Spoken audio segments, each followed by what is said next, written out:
theyeshiva.net. So why don't we talk for a moment about how this event came about, because I know less than you do about it, but maybe I know as much as you do. So welcome everybody, thank you. And thank you, Eli, for hosting it and for agreeing to be part of it. I received actually an email from somebody, I think it was last month, and he grew up in a very Orthodox Jewish community, in the world of Orthodoxy, in the world of Torah, the world of yeshivas, the world of Judaism. And he suffered from porn addiction for many, many years, since he could remember, before bar mitzvah age. And he told me that in the email, that despite the fact that in recent months and years, especially since Corona, there's so much more open conversation about so many struggles that people have, this issue still remains largely taboo. And so many people who are struggling and suffering cannot find places where there is open, real, honest, authentic talk about it. That is just simply, it's real. It's just real, without cover-ups. And he said, would you reach out to Eli Nash and maybe do an evening together and really explore? He says, people are dying for this. He says, you don't understand how many friends I have who are struggling with this. People I grew up with in yeshiva, people in my family and myself. Would you please do this? And I sent off an email to Eli, and I got a response, I think, around half an hour later. And he said, I'm in. And here we are. Here we are. Beautiful. So I don't know if you remember this this time. Maybe you do, maybe you don't. I was in yeshiva in Montreal 2002, 2003. And you came to Farbrang. I think they said you would show up at 9 o'clock. You probably showed up closer to midnight, and Farbrengen went late or early. And it was probably the first and only Farbrengen I remember in yeshivas that touched the topic of, I mean, at the time it was more masturbation. We didn't have access to pornography in yeshiva then. It was a little bit tougher. It's possible. And how old were you? At the time? 17, 18. Wow. Yeah. And I was definitely deep in my struggle and deep in the loneliness of the struggle, which is what I think that email was wanting to tend to, is the loneliness of the struggle. The struggle is hard enough even in a group, but when the loneliness of it is especially deep. Right. Should we clarify? So it's actually a cool, I don't know, it's serendipitous in some way that we're having this conversation, because that was a formative point to hear a rabbi speaking about that. I heard there was another Rabbi Farkash was known to Farbrang on the subject, who was also in Montreal, but he was in the Mesivta. But I'd never experienced it. So that was the first Farbrang, and it allowed for an openness to a degree about the subject and the conversation. You see, the challenge is that in many circles, this issue was never discussed, and there was a reason for it. There was even a justified reason for it, because spiritual mentors felt that sometimes, not talking about it, not paying so much attention to it, or focusing on it, allows people, so to speak, to move on. The challenge we have in our generation is nobody's moving on. People are learning all about their sexuality and about their hormones and about their addictions from their own feelings and from all that is available out there, without having any guidance and mentorship that really helps them understand who they are, what they're dealing with, understand how to look at these things, how to grow from it, how not to sink and become submerged into the abyss of endless shame and self-loathing and loneliness, and the fact that I'm the devil and I am evil incarnate and I'm going to be punished for eternity and God hates me forever, and all types of feelings about identity that sometimes crush people's lives in horrible ways and affect their marriages years later, sometimes in very destructive ways.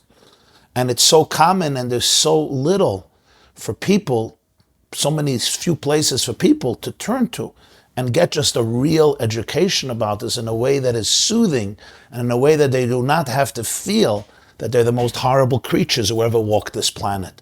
So that's why we live in a time that it's very important to be delicate and sensitive, but so important to give people this vital information about such an intimate part of ourselves, maybe the most intimate and maybe the most powerful part of ourselves. Our sexual drives are from a Jewish perspective, one of the deepest, if not the deepest human drive. It's our drive that connects us to God. It's the ability to procreate. It's the ability to continue life. There's no drive that is as powerful and as vital to creation as our sexual drive. So I understand the fear in or wanting to be delicate when approaching the subject, but what's the reason why so many avoid it? Do they think that they're going to introduce the subject to someone? Like they think there's possibly a room full of teenagers that don't know pornography exists? Is that what they're thinking, or that it's going to be an okay? What is the concern? It's hard for me to know for sure, but I think it's a few things. Number one, I think there's a naive assumption among many that maybe nobody really knows about it. So why should I bring up a topic that is sensitive and challenging and difficult? Which of course is quite naive. Some people think maybe even people know about it, but let's not make an issue out of it. So they won't make an issue out of it. You stumbled, you failed. Yeah, that's what people do. Get back up and live a productive life. Let's talk about things that are positive and productive and inspire people. Why do we have to go to those places of darkness? Other people, frankly, don't know how to talk about it. They don't know what to say. Other people feel it's not Jewish to talk about it. It's filthy. It's immoral. Whatever the consideration is, in today's generation, there are hundreds and thousands of young, beautiful souls who are suffering terribly because no great mentors, educators, parents, teachers have guided them in this field. And they're left literally to be educated by YouTube and by other forms of social media that everybody knows about. So, has your perspective shifted on the topic? Was there a time you were in that camp more than you are now? Well, I personally, shortly after my marriage, I started to teach in yeshivas, and I would make it a point to try to allow the students to open up and feel that they're not going to be judged and they can talk about anything. That was one of my biggest objectives. I was for many years a Rosh Yeshiva, a Mashpia. I taught Gemara, I taught Chassidus, I taught Halacha, I taught many subjects, but my objective was to allow students to open up. So I started to realize what's going on in their inner hearts and their inner worlds, besides the fact that I have my own struggles as a person, but I started to hear what everyone is dealing with in my class and in the yeshiva. And when you have dozens of students opening up to you, literally, I realized that for nobody to address this is literally allowing all these people to drown in a sea of endless guilt and shame. And sensitive souls are so sensitive. And people would come to me before their marriages and shortly after their marriages and discuss the effects of porn addiction, how it's playing out in the bedroom. And then I realized, yes, we should not, some people like sensationalism. And the more explicit language they could use, the more excited they get. So I was never a fan of that. I very appreciate what the Gemara says to speak lashon nekiah, refined language. And I also understood that there's so many different types of boys and girls, and you have to be sensitive. But still, to ignore it is worse than anything. You have to know how to talk, when to talk. If you remember that night in Montreal, I waited till 5:30, 6 o'clock in the morning. And the reason, I'll tell you why. Because if I would have started with that conversation, it would have become sensationalism. Oh, Rabbi Jacobson came and right away, instead of talking about the Parsha or Hanukkah or Purim or whatever the topic was, he went right into to porn. It's another news story. And that's the antithesis of what I wanted. I wanted that people who are really dealing with it intimately I should be able to touch their souls and hearts. So I waited till 5:30 in the morning. 5:30 in the morning, whoever didn't have to be there wasn't there. Whoever didn't really connect to me wasn't there anymore, because you have better things to do 5 in the morning. You go to sleep. And people like Eli Nash and some of your friends remained, and we had a very, very deep heart-to-heart talk. And in fact, there were some other people in your class or in the yeshiva who over the years came over to me and shared with me how positively impactful it was, that for the first time they heard that they are not destined to eternal damnation and hell, because God's hatred to them is worse than his hatred to anybody, including... That's where I was with it. Yeah. You're worse than Putin in today's vernacular. It's like, how could you get worse than Putin? But you're worse than Putin. Right. I heard a Holocaust, you're killing millions of people, and we'll get into some of those subjects. I think what's important to know is you lose the world to come. You're Gehenna forever. Your family is destroyed forever. And what are you doing to people's lives? It's heart-wrenching. Until today, I get many emails. I would say I get probably every day an email on this topic. Sometimes 5, sometimes 10, sometimes 20.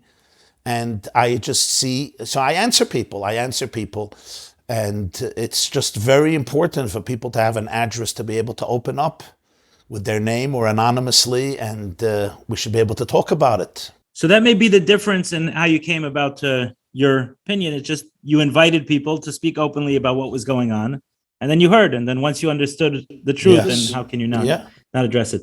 Can I challenge you a little bit? Absolutely. Is that fair game? It would not be a Jewish program if that wouldn't happen. Right. So in leading up to this event, we went back and forth on the name, and the name we came up with was The Shame of Porn Addiction. But there was also a version that went out, The Shame of Addiction. Yeah. Right. Was that with your knowledge? Did you want that? Is that Lashon Nakiya? Is that maybe adding to the shame? Very good. I'm trying to understand. Yeah, I take responsibility for it. I asked my staff to send out such a version. And the reason was because from the people I deal with, I know that some people, I once heard from the Lubavitcher Rebbe a very interesting story. He said that during the Beilis trial, there was a famous trial in 1913. There was a Jewish, Ukrainian Jew, Mendel Beilis. He was accused of murdering a Christian child to use his blood for Pesach. And it was a huge trial that basically consumed all of Tsarist Russia, 1913, more than 100 years ago. And the Rebbe said that the prosecution brought to the testimony a letter from one of the rabbis proving that Jews are not allowed to use blood. It's forbidden. And he said that this rabbi's testimony is disqualified. Why? Because this rabbi is guilty of treason. The Rebbe said that he's a moired b'malchus, he's abusing the Tsar. What happened? The stamps had a picture of the Tsar on them. And he said, look, the stamp was placed upside down, which means this rabbi doesn't have the most minimal respect for the Tsar Nicholas of Russia. How in the world are we going to accept his testimony? So the Rebbe said then, he says, look what they did. There was a letter full of content, but because the stamp by mistake was upside down, he was delegitimized, and they had a wonderful excuse, treason. He loathes the Tsar. The point, of course, is we live sometimes in a culture where people will use any excuse in the world to allow themselves to distance themselves from things they have to hear. One of them is the way you talk. And I knew that there's even 10 people who are probably addicts, or they struggle with it on some level, or they have children who struggle with it. But when they see the word porn addiction, they'll right away say, oh, the stamp is upside down. He's embarrassing the Tsar. It's not how religious Jews speak. We can't listen to this. This is not going to be a Torah program. It's going to be a YouTube, secular, non-Jewish, immodest program. And I feel empathy for them. I didn't want to give them that excuse to be able to distance themselves from the program. And I hope once they're on, they won't necessarily go off too fast. That's why I did it. I heard from a therapist once, name is Dr. Carol Clark in Miami, that of the alcoholics and drug addicts that she's worked with, over 50%, and she said that's being generous, are over 50% are sex addicts as well, unidentified, right? And porn addicts going into the general category of sex addiction. So, and in my experience with addiction, what I understand about it is the process addictions, the one like gambling, the one like eating, the one sexual behaviors. Those are far more powerful than the substance ones because they're much more difficult to pull apart from our lives. We can say, okay, no more alcohol. But these things, we don't say no more food. We say healthy food. We don't say no more sex. We say healthy sex. So it's a much more challenging. So I think it's okay. According to her, right? What do you say? The majority is the entirety? Over 50% of addicts. So if you put an ad out for addicts, you can get enough sex addicts in the room. So my maybe question is, who are we speaking to? Are we speaking to the person who's struggling and doesn't want to watch porn anymore? Are we talking to the person who watches, doesn't think it's so bad? Who's the audience? I would say the audience includes both of these demographics. People who really are not interested in watching, but they feel that they have an addiction and it's overwhelming. People who may not sure that it's so bad, they rationalize it and they say it's fine. Everybody does it, you know. So many of my friends do it. We all grew up with it. And I think there's a lot of rationalization. I think we're talking to them. And I also think we're talking to parents and educators as a preemptive medicine, to understand what's going on, to understand what their children, what their teenagers may be dealing with, to understand what they can preempt, how to talk about it. I think we want to include all of these demographics. Right. So in general, I mean, I'm happy to speak in general. I don't take typically a moral position. Obviously, as a rabbi, you have to. I don't take a moral position on pornography. I think there's certain aspects of it that we could. I, in general, talk to someone who says, I'm done. I don't want to watch porn anymore. I'm not trying to convince anyone not to. If it works for them, it works for them. God bless. Not from a morals perspective, just from who I feel I can influence. But the person who's done, who's, as I have, smashed laptops because they don't want to watch porn again, and then somehow they find themselves back there, that demoralization, that's certainly who I speak to. But by all means, let's talk to those. So what would you say to those who rationalize porn and say it's not so bad? Maybe it keeps me away from worse behaviors. I think I would, there's nothing as powerful as experience. All lectures in the world pale in comparison to experience. So I'm wondering if you, who, was one of you really had the courage many years ago, and I'm sure it was not easy, to be able to really address this topic from a very personal point of view and perspective. Yeah. Would you really be able to give us some form of summation of your own story, both the sadder parts of the story and your journey towards a place of enlightenment and recovery, which I'm sure is a constant and ongoing work. I don't think, you snapped your finger and you got out of it. Right. It's also not, you don't try to go to zero with this. You do your best. I would say at this point, I'll start at the end. I've watched pornography one time in the last 5.5 years. So I've sought out pornography. Sometimes you bump into it. Unfortunately, you can't prevent that. We live in a world. But to actually go and one time in 5.5 years, when it was there were. So I actually heard from you many years ago your story about molestation. That I know. That I never heard from you yet. Your story about addiction, porn addiction. I'll share the whole story. So I'll share where I got kind of started into it, my introduction, because I think this is important, the ways we're introduced to sex. The very first conversation I had about sex was someone 3 or 4 years older than me brought an encyclopedia, and I remember showing a picture, and it wasn't what he said and what I saw. It was the hiding, it was the shame. The second sex was introduced with this level of shame. Remember where I was in my backyard, there were these steps, and he's like, "Oh, look, I found this thing." And he thought it was so cool to show me a book. In the it was an encyclopedia talking about sex with a picture. How old were you, Eli? 6, 7, somewhere that age. And he was probably 9 or 10. What? Yeah, wow. I didn't realize you were so young. Yeah. My introduction to sex, like that world, like I've shared my story of sexual abuse. This was after this conversation, which I mentioned, where I was sexually abused over a 3-year period, which I've shared that story. And if those have questions, I'm happy to go into that, but I don't want to make it about that. I have talks on YouTube about it and other places where I talk about somebody groomed you, right? There was somebody grooming you. Was this like Correct. Over a 3-year period, he groomed me. A counselor, a teacher, a relative? I don't want to identify him just because I feel it's been resolved, but it was an older boy. So he was 6 years older than I was, and he groomed me between sports, shul, just giving me the love and attention that I and this is from what age to what age? As a child, from the ages of about 8 to 10. So say 4th grade to 6th grade. And of course, you never told your parents. No, but I'll tell you something. I didn't tell anyone until I was 23 years old.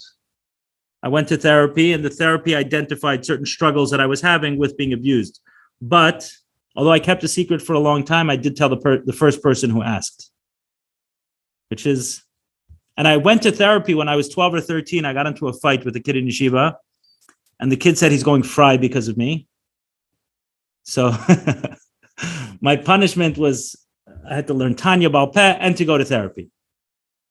And when I went to a therapist, I'm actually surprised in hindsight. I guess it was a frum therapist. I think in Borough Park or Flatbush was a frum therapist. I'm kind of surprised in hindsight that she didn't ask the question. But I'm sure now they would, right? Abuse maybe wasn't known. I was born in 1985. This story, 1998, 1999. I guess abuse wasn't really spoken about in the frum community. Much less. Much less. Yeah, I wasn't asked the question, but this doctor, Dr. Norman Goldwasser in Miami, I went to him when I was 23 years old, and within 15 minutes, he asked me, were you sexually abused? And so that was that story. Shortly after that, actually, Dr. Goldwasser sent me to one of these, he's a psychologist which do all these tests, the Rorschach tests and these MMPIs, and to give you a personality thingamajiggy. And he had showed me years later what it said. And one of those was that there's the potential for sexual acting out behaviors. So he had introduced it a few times in my therapy, but I'm skipping a little bit in the story. When I first got introduced to pornography, it didn't start with pornography. As a matter of fact, what I remember is it was almost too brazen, right? Some of those pictures, like nudity, is like too brazen as a child. When I was 12 or 13 years old, different magazines, whether it was catalogs with the lingerie sections or things like that. And I became obsessed. There was something, the only word I can describe, you could describe it as complete safety. It was like all the noise stopped. These magazines would show up, and I made sure in a 3-bedroom house, one of 9 kids, I made sure to have a stash everywhere. So at 12 or 13 years old, I would have clippings in different places. I'd have magazines in different sections. I wanted to make sure I needed to make sure that I had a stash somewhere and everywhere. Eventually, I think my sister was a lucky winner of a computer at a 10-yacht auction. So my clippings went from pictures on the computer that I would save and store in different areas of the computer. So going back to dial-up internet. So, accessing a picture was a pretty big deal. It's not to be taken lightly. So once you already access it, you don't want to lose it. So I would save it and I'd store it on different computers. And looking back, the obsessiveness. How old are you when you started with this obsession? 13, 14. Wow. At this stage. And looking back, it was a full-on obsession. It was to the point of using those words. I needed it. I had stashes everywhere. Stashes on the computer, physical stashes for Shabbos. I was set up. Obviously, going to yeshiva, when I started going away to yeshiva, was a little bit more difficult. But, sometimes the occasional porn magazine would make it around yeshiva, or you'd accidentally find it. You didn't know who it was, and you do a non-Chassidish geneva. But there was somewhat access to that, where it really got out of control. And that's one of the questions I have for you, is how you're kind of seeing it progress. I'm sure it's much worse today, the problem, than it was when I was in yeshiva. Because I think, if you hear my story, what I needed to do to access pornography was jump through major hoops. I'm talking watching pornography in a home with a lot of siblings on a desktop computer. To wait till people were asleep. It wasn't an easy feat. It was dial-up internet. Now we have a smartphone. We can access unlimited pornography very, very easily. Anyone could. So I can't imagine how my addiction would have morphed if I was dealing with it today. Eventually, as I got older and I got out of yeshiva, it was, open season. I had no limitations, no restrictions, nothing to hide. And it was, on my computer. And it got to the point where it was a daily practice, morning and evening, and oftentimes in between. In my case, and again, I don't know if this is where we want to take the conversation, but it often happens with people. How do you know something is an addiction? When it's constantly increasing, right? The dose that once worked stops working now. And you need to increase it either in frequency or variety or intensity. And I did all three, and eventually the pixels turned to people. And the screen wasn't enough, and it went from there to strip clubs to et cetera, et cetera, et cetera. All the details aren't necessarily important. Ironically, when I went to therapy for my abuse, then some of these stuff came up. Like I mentioned, the doctor was asking these questions, but I always pushed it aside. because I don't know, it was working for me. I said, oh, it's not a problem. In my mind, I wasn't an addict. I didn't drink. I didn't drug. I didn't gamble. I worked. I joke, I had the best and worst of addictions, the most respected and the least respected, right? I had the work addiction and the sex addiction. So for me, I didn't even identify it as something possible to be addicted to. And I just continued doing it. It wasn't until I met my wife and we started dating and I had a 2 or 3 month reprieve. When we first met, it was like, the world stopped. And I had that same peaceful feeling I had from once watching pornography. Now I had just from being in relationship with her. But that period ends. And when I went back afterwards, then the shame really kicked in. And that's where it really, really, really spiraled out of control. It was uncontrollable on all levels. And from there is when I entered a recovery program of addiction. How old were you at the time? How old were you? So where are we up to? So when I started the therapy, which really was starting with the abuse, I went with business issues. That was 23. By the time I met my wife, she's listening in, so I don't want to, I want to know the date and the year and everything perfectly. I think I was 27. Wow. And by the time I really started addressing it, I was 28. Today I'm 36.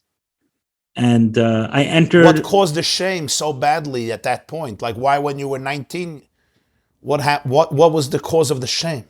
There were levels of shame before. Let me be clear. There were levels of shame before. It was a secret. It was something I didn't want anyone to know. Also, the dependency on it. I had seen it.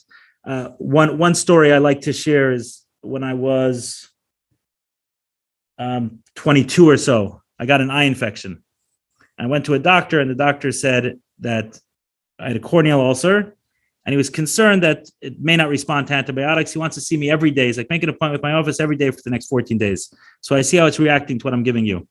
And I left and he said, if it doesn't react well, you have to take this seriously because corneal ulcers could cause blindness. When he said the word, I knew that I was going blind and why I was going blind. I was going blind because of the porn I watched. And I promised, if God existed, where I was at that time, if Hashem existed, I promised never to watch porn again. I'm being punished for this. Eventually my eye healed, and so did, and with the corneal ulcer, that went down the toilet, and so did my promise. A week later, I was watching. So for all those who think that the answer to this is more condemnation and more, what is like the Musar approach, it may work for some, but for someone who's addicted, it's certainly not. For where I was, it wasn't the approach. And eventually I started. I think, Eli, it's good to explain why that is, because as a wise person once said, addiction is not the problem. Addiction is the solution. Mm-hmm. We have to identify what the problem is. If I tell you you're going to watch porn, you're going to get blind, you're going to become deaf, you're going to lose your limbs, it may scare the living daylights out of you. And even if it's true, I'm not addressing the problem. There's a loneliness. There's a shame. There's an inner emptiness that's not being addressed. And addiction is not the problem. Addiction is the solution where Correct. I'm running to because of that loneliness. So scaring the person is not really dealing with their issue. A week later, they desperately need this like oxygen. You tell somebody, if you continue to breathe, if you continue to go to the bathroom, you're going to burn. So what do you want me to do? So I could shoot myself, and then I won't have to go to the bathroom. Exactly. The best analogy I've seen for the way I felt was watching someone who's trapped under a rock, cutting off their leg. So you just see them cutting off the leg. You say, why are you cutting off the leg? I'm cutting off my leg to save the rest of me. And that's for addiction. It certainly is. So yeah, the worse you feel, what's the solution? Back to what made you feel It's the better. It's the coping mechanism of survival. It's the Correct. reptilian brain trying to survive. I do want to share one more part to the story and then go back. How did I come to speaking Sorry, I publicly about interrupted this? you. No, it's good. You said how you went back straight and the eye became better and you went right back into the... I went right back into it. Right. That was a shame. When I met my wife, the shame that time around when I was lying about it. And it wasn't just like I had mentioned, pixels went to people. So there was many other things that I was addressing beyond the pornography. Ironically, the other stuff were much easier to stop than porn, because porn, you have all especially for me, I would say the pixels are keeping me away from the people. Right. So there was a lot that I had to pull apart. It was much more difficult to stop pornography than some of the other behaviors. The the way we can rationalize it, and B, the accessibility. The accessibility is absolutely, I mean, it's, you know, it's someone walking around with a flask the whole day telling them don't drink alcohol. I mean, it's really, it's a very, very, very difficult problem to tackle. And it's so important to tell this to people. You know, you have a 14-year-old boy, a 17-year-old boy, his hormones are raging. You have to have compassion for the struggle. Oh, it's huge. Yeah, we all needed compassion. We need compassion for ourselves, and we must have compassion for our children and for others, because without compassion, we're not going to help anybody. You have to have compassion. There's an organization called Fight the New Drug, right? What do they do? They fight pornography. What's new about pornography, right? It's been going on forever, but they say the way it is now, it's new, it's on a different level. And I would say even what I dealt with, I don't feel like I can talk to teenagers today about what they went through, because my experience, like I said, was so different. It's crazy. I mean, to be 13, 14 years old with the hormones, that are going on then, plus not having the impulse control fully developed and everything else, and having the smartphones, it's a real uphill battle. So definitely a lot of compassion. I have compassion for myself for how difficult it was then, and imagine so almost a teenager. Becoming blind doesn't stop your addiction. What does stop your addiction? So before I answer that question, let me talk about why I started talking about this publicly, because I think it's important. So you've heard me speak about my abuse, and very likely in that speech I referenced addiction, but I just said addiction. I didn't say what the addiction was, because there was still shame attached to it. So you and some of the audience may have heard the name Rosh Lowe. So Rosh Lowe and I, a few years ago, worked on this idea, mic drop, where people sharing their stories and things like that. And really what I was coming from was seeing how healing it was for me to share my story about abuse. Anyway, where did I get the introduction to Rosh? Is I brought him into my company to say, let's train employees on sharing their story with each other. It's great team building. It's a great skill, right? It's not a bad skill to learn how to speak publicly, right? And Rosh asked me, what are you going to talk about? It was the second time we're doing this as a company, maybe even the third time. And I said, you know what? I think I'm finally ready to talk to my company about my struggle with porn addiction. And you should have seen this guy's face. It's like, Eli, you can't, you're the CEO of the company. You can't talk about porn addiction. They're going to laugh you out. And to me, it was like, of all people, Rosh Lowe, the guy who runs around the world telling people they have to share their story. You're telling me this is a subject I can't talk about. Someone can get arrested, can talk. Someone can do horrible, it doesn't matter. You can talk. If I'm struggling with a porn addiction, this is the one story not to share. I said, you know what, Rosh, I'm not sharing it. I'm not going to share it at the company event. I'm going to share it at the biggest stage I know. I'm sharing it on the TED stage. And that's how that talk came about. And now it's been seen 4 million times, and now over 4 million times. And now somewhat of a, these kind of conversations happen as a result. But it was recognizing how insidious the shame is around the subject, even for the people who are on the forefront of these kind of subjects. Because you want to know what does work.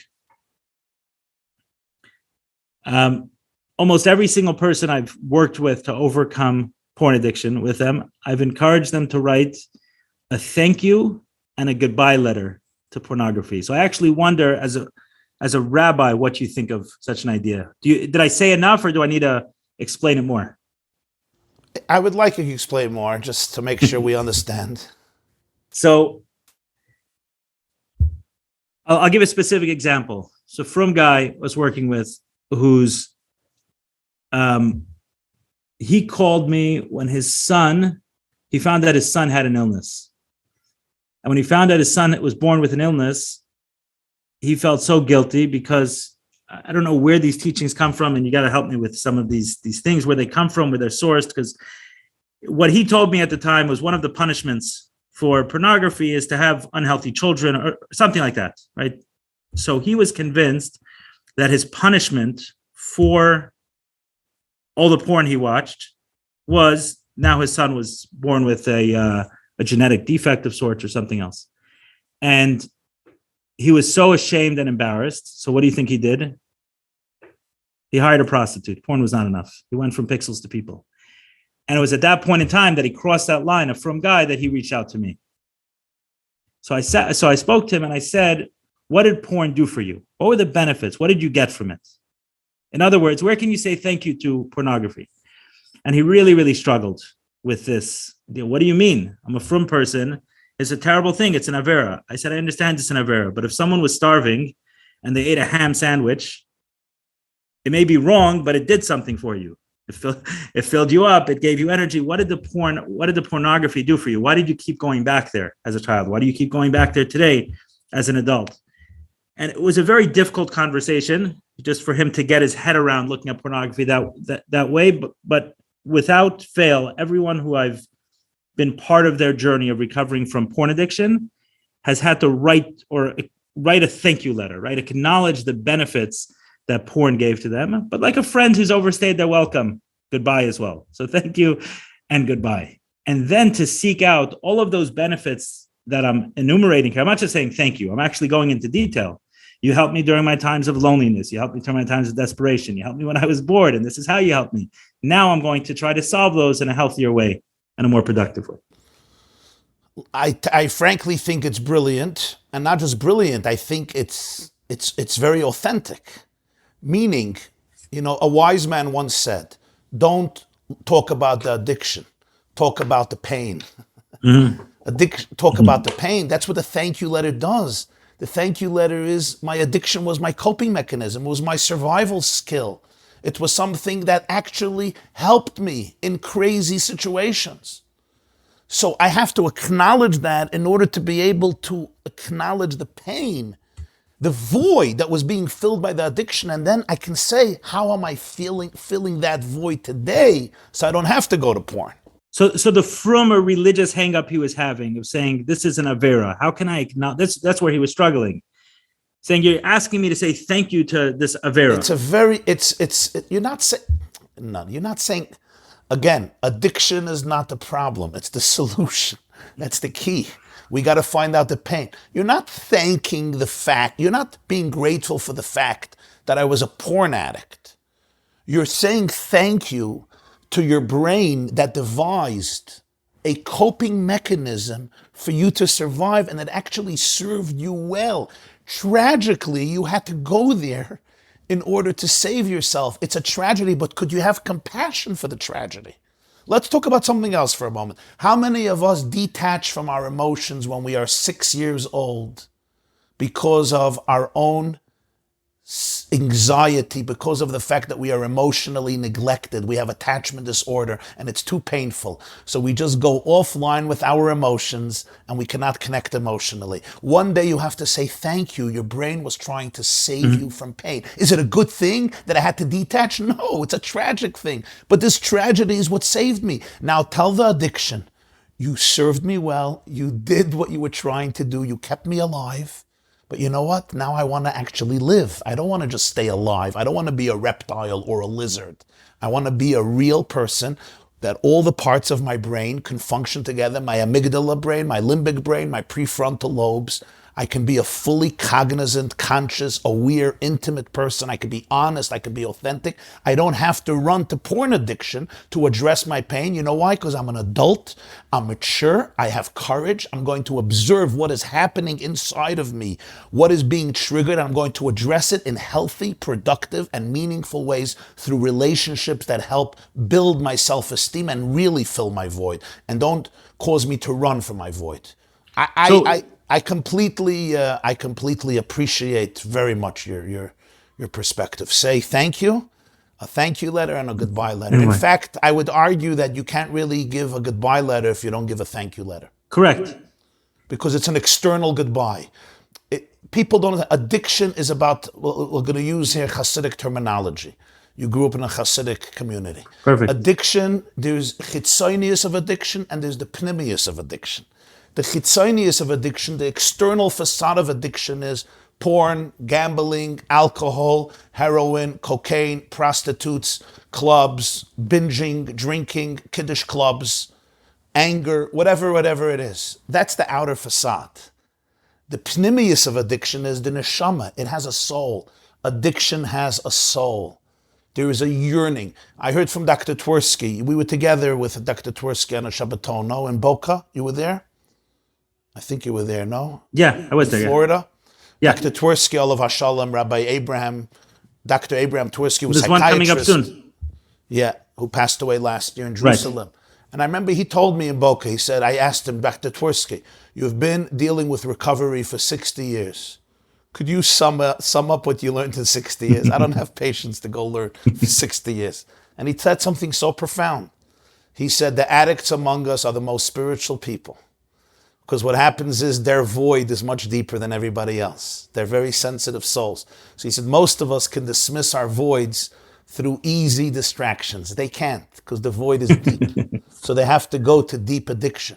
So I could look at addiction and say, whoa, you're an addict. Or I could say, wow, you need a deep spiritual connection with life. You need a deep connection with your spouse, with your friends, with your God, with your soul. Can we address that? And without the thank you letter, you're not addressing that. You're just looking at addiction from a very external point of view, and it's going to come back next week. Carl Jung, in a letter with one of the first, I think they called him AA number 3. So Carl Jung had a correspondence about him with AA number 1 or 2, I think, Bill Wilson. And he was a patient of Carl Jung, AA number 3. And he said that in order for this, Carl Jung was writing, in order for this guy to heal, he needed a profound spiritual awakening, everything to shift. And I believe his words were, the operating principle here is spiritus contra spiritum. We need spirituality to counteract the spirit of alcohol. So the word calling alcohol the spirit is perfect. So yes, it's been my experience as well, watching addicts in that way. You know, the amount of people I found who've rejected Frumkeit, these guys are fry, right? They want the easy way out, but then embrace the life of the 12 steps, which the 12 steps, I know it's not full beard and hat and jacket and white and everything else, but it's more demanding. You don't get the gaps, you don't get between 9 and 10 p.m. I'm offline. Because to say about them that they rejected Judaism is the farthest things from the truth. They were actually looking for authenticity. They needed real Judaism. They couldn't deal with hypocrisy. They couldn't deal with orthodox norms that makes you look good, but inside you're empty and there's no honest conversation and there's no real relationship with yourself or with God. The 12-step program actually gave them an opportunity to experience their own spirituality in a much deeper way. So it's actually these people. So you believe the addicts deserve the microphone? I not only they deserve it, I think all of us. I think all of I asked Dr. Twersky, "Are you an addict?" I asked him. He said, "I wish I was." I said, "Why?" He said, "Because I go to recovery meetings." He says, "And I'm not an addict." He said, "Unfortunately." He said, "I'm addicted to self-loathing and self-shame. I have issues with self-confidence." But he says, "I'm not a classic addict as some of the other people." He says, "But you know what? There's something I don't have because of it." He says, my doctor's an addict in recovery. My dentist is an addict in recovery. Even my barber's an addict in recovery. He says, I only trust them because they have to work. Who said for an addict, spirituality is, for the average person, spirituality is a luxury.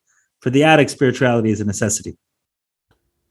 Yeah, because it's always about the void. I'll never forget, I was sitting at home one day, this is many, many years ago, and a young man came in, grew up in a very Orthodox community, went to yeshiva for many years. He was married with children. He broke down sobbing. He says, everything is over. I said, what? And he shared with me his story. He was molested as a child by a sibling, and he went on to molest others.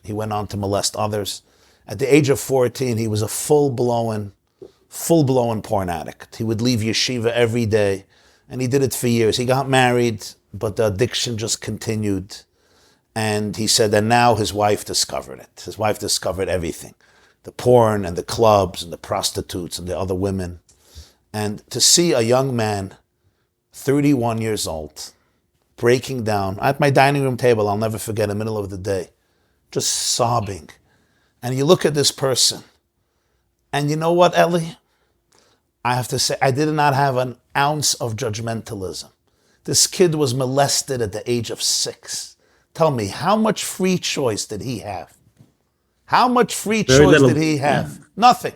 Yeah. When he experienced puberty, his brain was screwed up. You'll forgive me.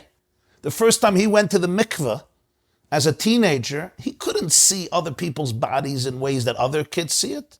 So the brain is affected. We know today, it's not just molestation. If a child is exposed to certain elements of pornography in 3rd grade, 4th grade, 5th grade, 6th grade, or bullying, or other forms, even if it's not abuse and sexual molestation directly, when puberty develops, it often completely skews the ways they see their sexuality. And the worst is they're completely confused. Many of them decide they're homosexual. They decide they're transgender. They decide they're girls, they're boys. They don't know what they are. It creates so much pain. And you look at the person, the kid didn't have a choice. The kid didn't have a choice. And I have to tell myself, this is not about him. This is about God. And if you believe in God, you have to say, God sent him on this harrowing journey for some great light that's going to come out of him. And all I could do was I hugged him and I said, I'll be here for you. And he got divorced. His wife said out. He got divorced. And he went into recovery. This is 7 years ago he went into recovery. He lied to me also for a year. He was so addicted. He was just lying to me. He was lying and lying. But I have to tell you, he's been 7 years sober. He goes to meetings a few times a week. And it's rarely that I meet a person with so much authenticity and spiritual integrity. It's those people who can look you in the eyes and don't blink, and they can talk about everything because they have been in the worst places. And I have to tell you that yesterday I reached out to him and I said, you have been in real recovery for 7 years. He remarried, a beautiful marriage, and his first wife, it's a nice ending. I mean, it's a tragic story because there was a divorce. It was a tragedy. But they both recreated their lives, which is amazing. And I asked them, I said, what would have you wanted to hear when you were in addiction, or when you were at least struggling to come out of addiction? And he told me a few things that were very meaningful that I heard from him over the years. He said the first thing is, he says, I want you to know that even though I was an addict for decades, not for years, for decades, the fact is there are ways to deal, there are ways to heal. But remember, it's the hardest addiction to break. So I know people with years of recovery in AA, but they can't go 3 days sober when it comes to sexual addiction. They can't. And process it's important. Addictions. It's a different animal. Yeah, it's a process. And it's important, sometimes we celebrate victories of a year, 2 years, and I say, you were 15 minutes sober, celebrate it. You were sober for 2 hours, make a l'chaim. Make a l'chaim. Right. Give yourself a standing ovation. I was sober for 2 hours. You know why? You are in Ukraine. The Russian army is fighting you. You are bruised. You're bloody. You're in a battle. You're not a loser. You're in combat. You have serious struggles to combat. Give yourself credit. Have compassion for yourself. Identify how real the battle is. And then you will also realize that you have very, very deep resources. This fellow also told me, he said, you should know that a life without it, without this constant need for porn, is a miracle beyond miracles.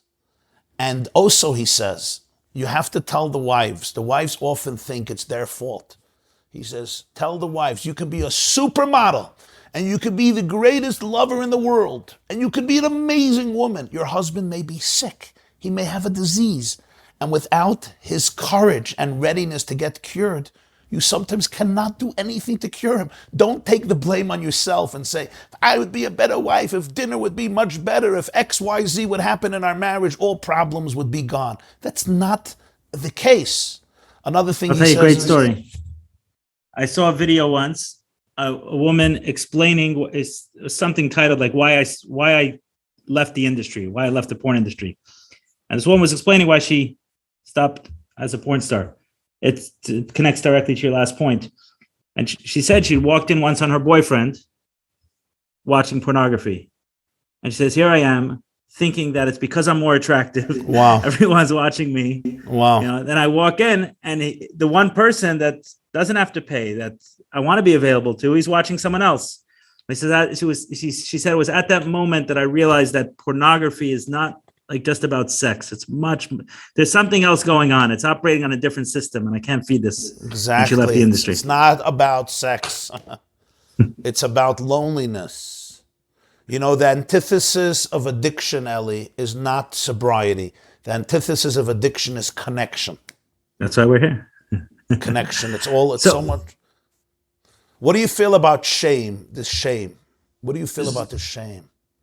So let me talk about that. The flyer. Right. Is shame helpful or unhelpful? So well, my opinion obviously is that the shame is devastating for the addiction. It's devastating. It's the worst thing. And that's one of the reasons to say thank you. But I want to bring you into that conversation I was earlier with this guy where I was asking him, hey, write this thank you letter, write this goodbye letter. And he's telling me, it says, and I don't know where his source was, but his beard was longer than mine was. His shirt was whiter than mine was.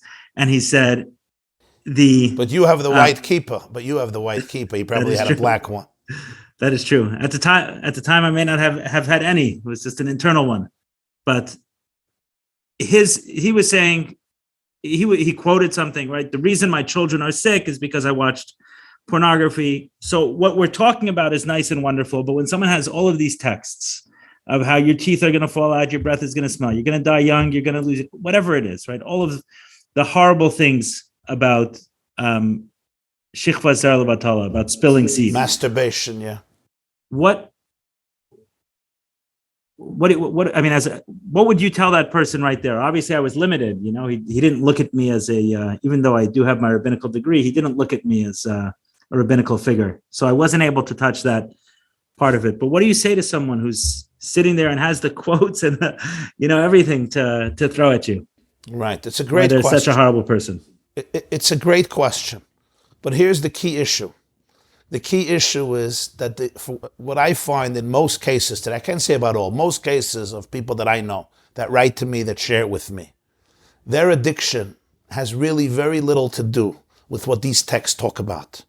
Because to put it frankly, very few people's addiction today is coming from a place of maliciousness, of people who say, I want to really masturbate.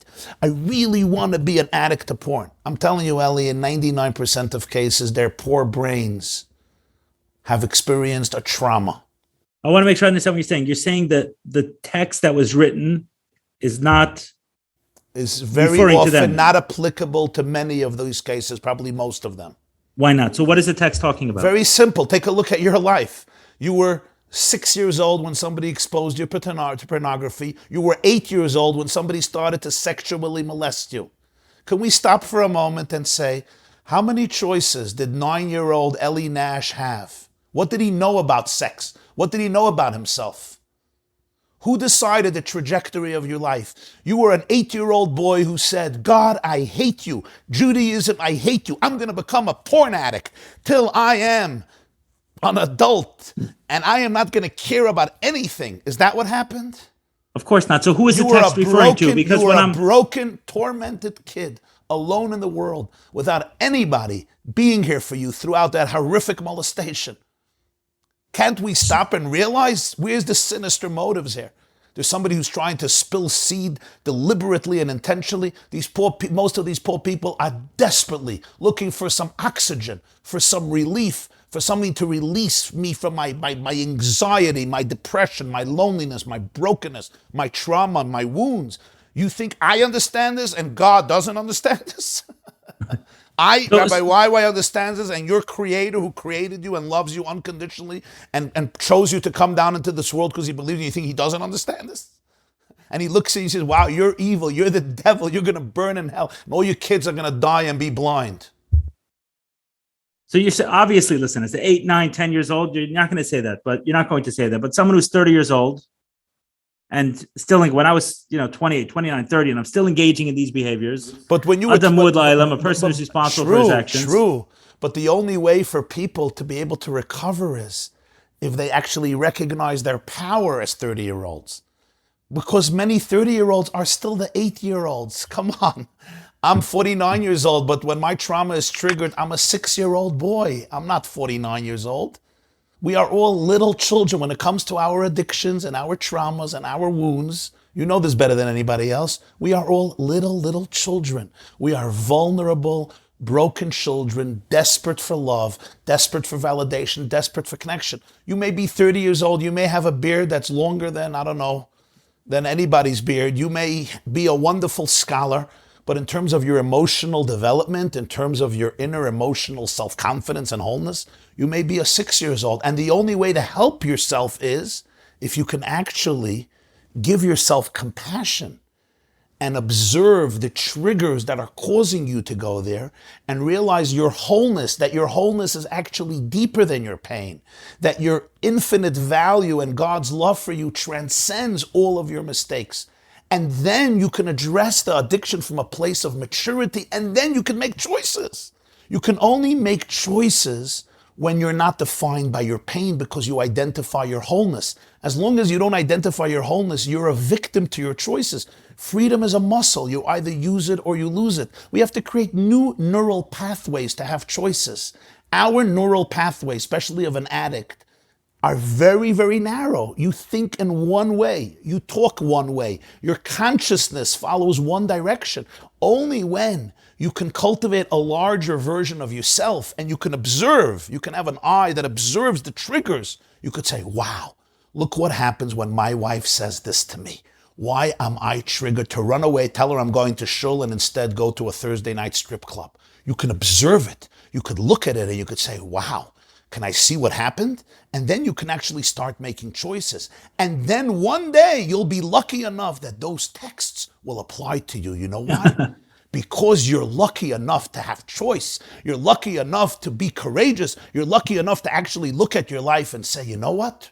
Yes, spilling seed is not a good thing. Porn addiction is not a good thing. Masturbation is a serious thing. From a Jewish perspective, the seed of life has infinite divine power to it because it's the sperm that really creates life, and you have to be very sensitive and very respectful and very dignified with it. And also, sexuality releases our deepest emotions.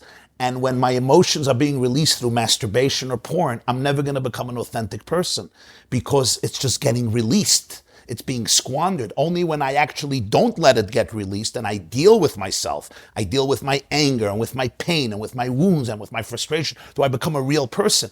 Judaism's opposition to porn addiction, to masturbation, to prostitution is not coming because the Torah wants to ruin everybody's life and stifle everybody's fun. I know some of us think that way, but the truth is the exact opposite. It's because Torah wants you actually to live a full sexual life, to actually suck the marrow out of intimacy, to actually be able to enjoy intimacy in a deep, real, meaningful, inspiring way that nourishes your body and your soul and your psyche and your heart and your physical and your spiritual. And for that relationship, we all need boundaries. Just like I can't be married to my wife and be interested in every other woman because it's going to compromise my relationship with my spouse. So these are limits that are there to help us maximize our sexuality, not destroy our sexuality. But you know what? You have to reach a place of deep awareness to be able to understand these things. And then you look at these texts and you'll understand them in a different way. It's very unfair to throw this on a 15-year-old, poor kid, who's been exposed in 6th grade to all types of pornography. And now he's in the mikveh in his yeshiva, Hasidic yeshiva. He's 14 years old. He sees other boys. And you know what's happening? Everybody's going to the mikveh to prepare for davening. And you know what he's thinking about? He's thinking about, I want to be with these boys. What do you want from this kid? Can't you have compassion? You're now going to tell this kid that he's going to burn in hell forever. God hates him and all of his kids are going to be sick. That's very cruel. It is. And right. So my approach has always been to kind of sidestep it. I don't know how to address it. I don't speak from that perspective or anything else. You're saying, no, let's integrate it. That text is not speaking to you. You're choiceless. Of course. Let me tell you something, Adley. The way the halacha describes porn and masturbation is the most sophisticated and most spiritual truth about it. But in order to be able to hear this, you have to come from a place of self-love, self-compassion, a place where you make choices, where you understand what's going on in your life, where you don't feel that you're a valueless. This is a rabbinical ruling. I want to be clear. This is a rabbinical ruling that if somebody feels like a doormat, if somebody feels like a valueless, depressed loser, to be able to share with them these laws is a form of spiritual murder. What are you doing to them? You're breaking them more. You already feel like the loser of humanity, the loser of the Jewish people. And what am I telling you? You finally came to me, the rabbi. You opened up, and what am I telling you? I open up the text and you say, let me tell you what a loser you are. So unfortunately for a lot of us, we know it. You know, we learned Kitzur Shulchan Aruch or whatever it was, and we see some of these things. I know the text very well. I know the text. And these texts were written by deeply loving spiritual people. But like everything, you have to hear it in context. And the context is somebody who is emotionally solid, somebody who has connection, somebody who has attachment, somebody who doesn't hate themselves. Most of these people are going to porn because they hate themselves. They can't be 5 minutes with themselves. They've never been honest with anybody in their lives. Their brains have PTSD. Scan their brains and you will see that certain parts of their brains are offline. That's what you're saying. This person is choiceless. This person is choiceless for the most part. You're not saying everyone blanket ruling, but for the most part, the people who are struggling, who want to stop. I don't use the word choices. Let me say, their choice is not another person's choice. Their choice that they have at this moment is if they can actually listen to a voice inside of them that tells them there's hope. That's the choice at the moment. And sometimes even that choice doesn't exist. It takes a lot of work to develop choice. Correct. You have to be a healthy person to have choices. And it's not until just such time the text doesn't apply to you. I like it. Eli, how many trauma, let's forget porn for just one moment. You know how many people are suffering from trauma? Their spouse tells them something, your husband, your wife, your child. They go crazy. Here's a 45-year-old man. He's actually a millionaire. He gives tzedakah. He's a nice guy, okay? His wife tells him something and he goes crazy. He doesn't know why. It's not his wife. He has trauma that it was never dealt with. Now you tell the guy, it says in Sfarim that you're not allowed to do this. Dr. Bessel van der Kalk, the author of A Body Keeps the Score, who's the leading expert on trauma, told me these words. He says, the worst thing a therapist can tell a patient is, you're not supposed to think this way. He says, do you think we're trying to think this way? Right. Do you think I'm trying to be addicted? You think so? You think I want to ruin my marriage? You think I want to go into the bedroom and think about everybody else besides my wife? You really think so? He's a good guy. We know him. He's generous. He's nice. He'll take his shirt off his back to help a stranger. You think he really wants to destroy his kids? The poor guy is overwhelmed by trauma and nobody ever helped him release it. He doesn't even know that he's overwhelmed by trauma. What we have to do at such moments is compassion to help people open up and see how big they are, how beautiful they are, how grand they are, so that the molestation, the abuse, the emotional neglect doesn't have to define me for the rest of my life. It's all about awareness. Once there's awareness, then let's talk about choices. Then we'll bring in the texts that tell you about paths in life that are very destructive, which includes masturbation, which includes... To be clear, I'm on the same side of you. I'm on the same side as you. The only difference between us is I took these texts and kind of put it in a box, sealed and closed. You're saying, no, they're there. They're there. We'll learn them later. I cherish these texts. I read these texts. And I say, wow, these are texts that are describing truths about existence. If you want a good relationship with yourself, if you want a good relationship with God, if you want a good relationship with your spouse, these are ways to live. If I go to masturbation, it affects my marriage. I might say, it's 10 minutes a day. There's a part of my soul that goes into my sperm that's going to be taken away from my wife. You could deny it from today till tomorrow. My marriage will be downgraded. My marriage will not be the same. You know why? Because part of my sexual fulfillment I am getting from movies, from pornography, from clubs, from websites, from my imagination, from other people, whatever. This is a truth. We may deny it, but it's a fact. And Judaism understood these truths very, very well. That's certainly when I'm married. Even when I'm not married, engaging in acts of masturbation really downgrades your level of life, because when I have to deal with my emotions, I become self-aware, I can focus on growth, I can become a real person. I can develop friendships that are based on authenticity and honesty. Masturbation is a cheap, fast way to release my tension without dealing with anything inside of me. And then there's the spiritual elements of masturbation, and there's the spiritual elements of porn. Understanding what's in a seed, understanding the power of sexuality, understanding that it's our most divine, holy, it's the most divine, holiest dimension in human life. Sexuality is where you are godlike. It's our ability to create life just like God. And that's why Jewish law is so sensitive to it, not because we love making everybody crazy about sexuality, but because when you're standing face to face with God, every detail counts. And that's powerful. But you know what? This is a very mature conversation, and it can only happen with people and between people who are not reacting and being triggered from a place of deep, deep self-loathing. So your perspective on shame seems to be in line with mine. There's no room for it. It's not helpful. I would just make a distinction between maybe shame and feeling remorse or feeling ashamed. It's important. In other words, if I lied to you, yesterday we had a conversation and I just lied to you, and today I feel empty. I say, you know what? Why did I have to lie? Why can't I be an honest person? I'm ashamed with myself. And I'm going to go apologize to you or go talk to somebody about it. That's good.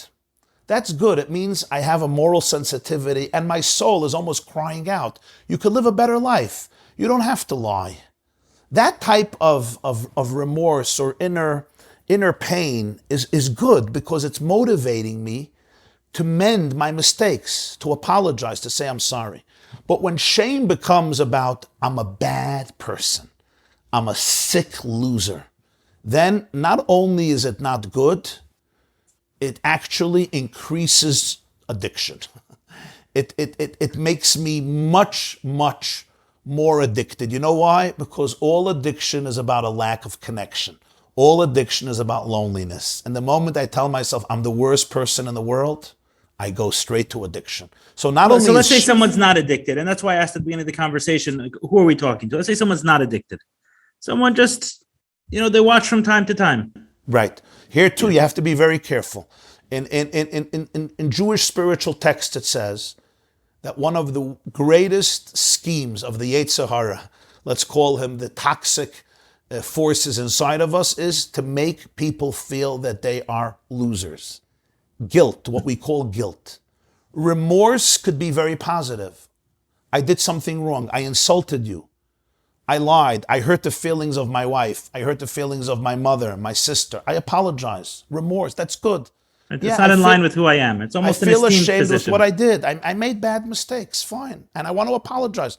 The whole institution of Yom Kippur, of Tshuva, is about that. It's glorious. It means we make mistakes. We're vulnerable. We say, I'm sorry. I remember when the day I got engaged, my brother, who you did many programs with, Rabbi Jacobson, he told me, he said, why? One piece of advice for you. Don't try to be perfect in your marriage. I know you're going to make terrible mistakes. All I suggest is don't be perfect, but be accountable. If you make a mistake, show up. Be accountable. Don't run away. Accountability is the name of the game. It's behind all growth. Accountability, saying, yes, I'm weak. I make mistakes.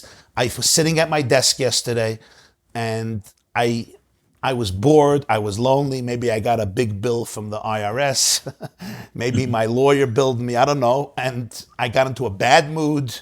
And you know what? An hour later, I was doing stupid things. And I'm vulnerable and I'm broken and I'm sorry and I want to figure out how not to do it again. You're a beautiful person.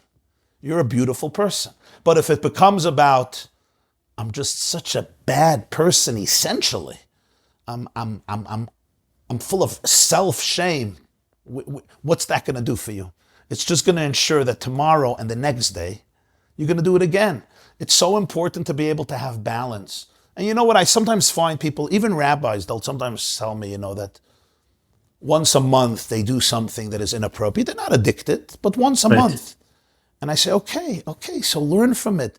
But that was once a month, right? For 10 minutes. And all the other parts of the month, you didn't do it. Could you give yourself also credit for that? Could you also say, you know what? Once a month I failed. Okay. So let's start to talk about it. Let's learn from it. Let's see what were the circumstances that triggered you, and let's see if next month we could stay away from it. Great, beautiful. You feel bad. But can you also say, most of the month, it was once a month. Most of the month, I was powerful. I was strong. So you say even for that person, the harsh text we mentioned earlier doesn't apply. Have you talk about yourself? I know, talk about me. What message encourages me to fix my mistake? A message that Rabbi YY is a liar, is a sick person, an evil person, or a message, you know what? You're so full of goodness and potential. You don't need to resort to these senseless acts in order to fill your void. You're capable of so much more. Tell me, which message do you think would be more helpful in anybody's life? From the biggest rabbi to the youngest child, which one? Now, if there's a person who tells me, no, I want somebody to tell me, you are a piece of filth, and that's what's going to motivate me, fine. Gesund to hate. If that's what's going to stop you, fine. But I speak to lots of audiences, and I always see when I speak, the devil would advocate for the truth, right? Just kidding. No, you see clearly when you show people their greatness. I could see a spark in their eyes. You could see a twinkle in their eyes. They open up, they smile, they're there. People want to be good.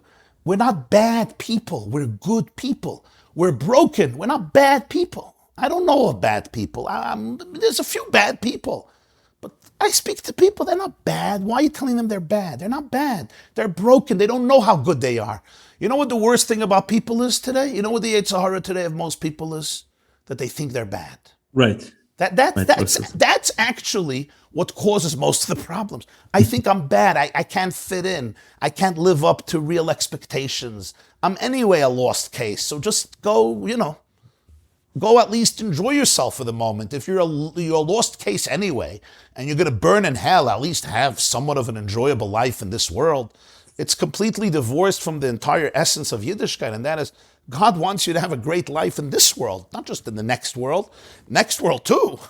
It's also important. So have you seen a difference? I mean, for example, from when I was in yeshiva till now, you still obviously talk to students of that age, 17, 18 years old. So I'm sure you've seen a difference in terms of the problem, right? It's got to have accelerated. You can't compare a boy sitting in yeshiva. What about the educators? Yeah, have educators gotten better since my day? Listen, there's still a lot of work, but there's certainly more awareness. The challenge is you have today a boy with a phone. He gets bored, then he goes out to the bathroom. He doesn't need to go find a magazine. He doesn't have to go to a kiosk. He doesn't have to go to a movie theater. He doesn't have to go find a TV. It's in his pocket 24 hours a day. He goes out of the room. He goes into the bathroom. So it's a whole different level. It's a different level completely. The other day I was giving a lecture and somebody was standing online at the end.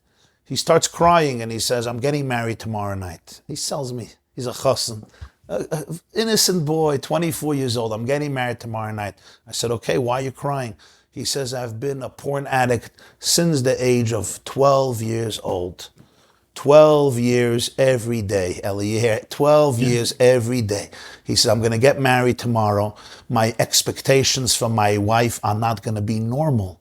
They're going to be defined by the porn scenes. What am I supposed to do tomorrow night in the bedroom when I come home from the wedding? I looked at him. What I was thinking was, I don't understand. You had to come to me the night before your wedding. I mean, you couldn't come 2 nights earlier. Couldn't come 2 weeks earlier. The night before the wedding. But that's when he finally felt desperate. He had to talk to somebody. I was the first person in the world that he told us to. Wow. I'm looking at this person. I gave him a big hug.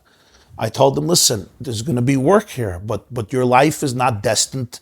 You're not destined to live a life of hell.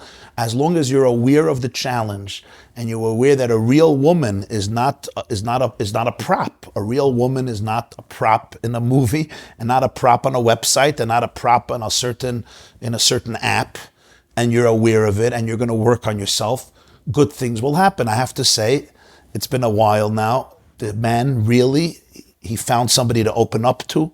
He found somebody to help him work it through. He's a good kid. He is a very good kid. He worked very hard. That's what I would tell someone like that who reached out. He's already doing amazing.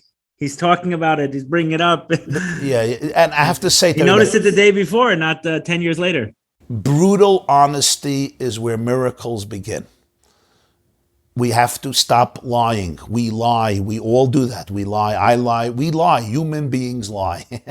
Tigers don't lie. Cheetahs don't lie. They tell you when they hate you, they bite you, they kill you. We know how to lie. This is our profession. But miracles happen when there's brutal honesty. We have to find those people in our lives with whom we can be completely honest. You could spill your deepest, darkest secrets. People you trust, people who are confidants. And I also have to say, people, sometimes in the name of honesty, you throw everything on your spouse. You need direction for that. Your wife can't become your therapist. That's not fair. Right. That's vomiting on another person. You need careful. Yeah, what they say is there's rigorous honesty, which is a program term, rigorous honesty, and then there's brutal honesty. We want rigorous honesty, not brutal rigorous honesty. No, you have to have direction, how to communicate with your spouse, how to create this process. It's a very serious process. Honesty and humility are the two foundations of all healing and all recovery. Knowing that you don't know. Knowing that there's so much more to learn, so much more to discover. When I'm lacking either humility or honesty, one of the two or both, I'm back into addiction.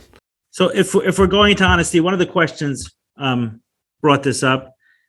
So about women, and occasionally I'll have women reach out to me about this struggle, and I always find if you talk about shame, right, the level of shame that a man has for stumbling on porn, women have tenfold or 100-fold. And the numbers aren't low. If you look at, for example, from the viewers of pornography, let's say it's 80-90% of men watch it several times a week, and 40-50% of women watch it several times a week. So you're not, if you're dealing with depression and you had numbers of 40-50%, you'd say, wow, it's an epidemic. But because men are twice as common as women are seen as not struggling with this. And when they eventually do come to terms with it or want to address it, there's a lot of added shame, around it for many reasons. Societal norms. The guy gets the woman, he is the trophy. The woman's with the guy, she's a slut. So you have those ideas as well. So I feel like maybe addressing some of those things to women have you had that experience talking to some of those? What's your message to them? Is it different than to men? Listen, it's, as you said, the shame is very, very deep, very, very deep. And from my experience, sometimes the self-loathing that women, I just had literally this week dealing with a woman who's been cheating on her husband for many, many years.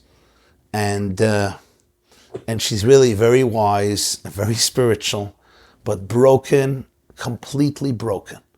Not an ounce of self-esteem. And the best thing we can do for ourselves and for others is become empathetic witnesses. Peter Levine, the founder of somatic therapy, defined trauma. He said, trauma is not what happened to you. Trauma is that which is stuck in your body, lacking an empathetic witness. We have so many things stuck in us and there's no empathetic witness. Either I criticize it, I delegitimize it, I deny it, I repress it, I suppress it. I meet this woman and I want to become an empathetic witness. I want to become a container, like a rechem, a womb. The Maharal says the womb in Hebrew is rechem, which means compassion. Rachamim, it's beautiful. What's compassion? Compassion is, I don't have solutions for you, but I want to contain. Without judgment, without criticism, without repressing, without denying. And in that process, a lot of healing happens in very, very deep ways. And I think for men and for women especially, that process has to happen. You're going to have to acknowledge the pain of your loneliness. This woman was so broken. She grew up in a dysfunctional home. Again, talk about choice, okay? She was abused as a girl for 10 years.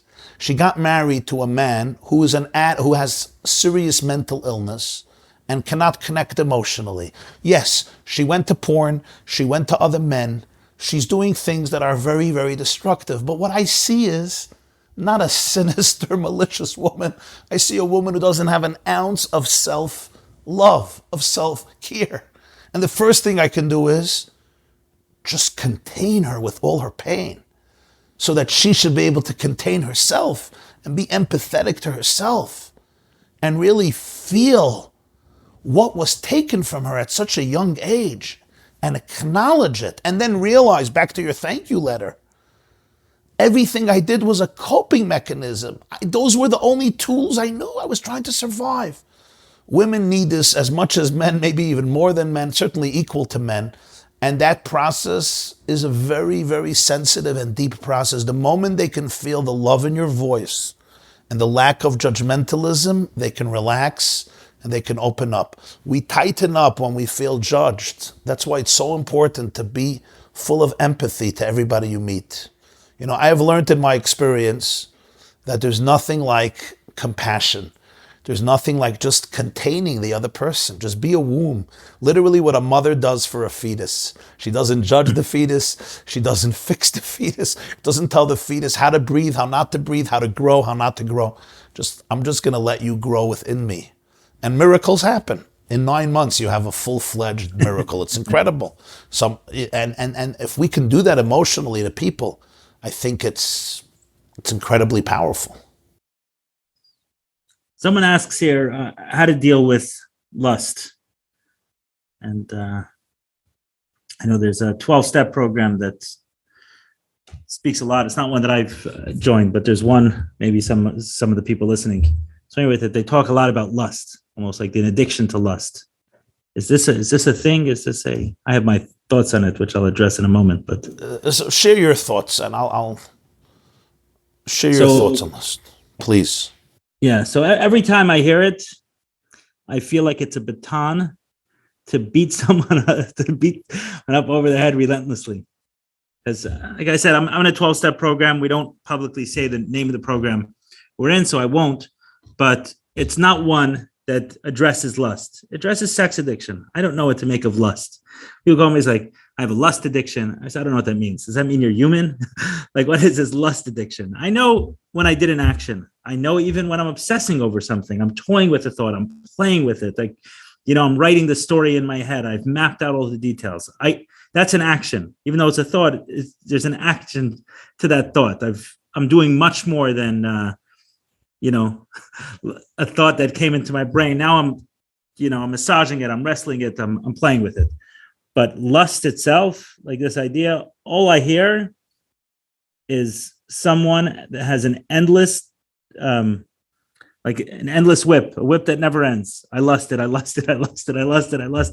The term drives me crazy. I think it should be banished from any sort of recovery or healing process. That's my personal position on it. I think what you're saying is important. I would just maybe add this, maybe a little bit from a different angle, and say, there's a beautiful teaching from the Alter Rebbe, from the Baal HaTanya in Likutei Torah, Parshas Chukas. It's an amazing teaching about recovery.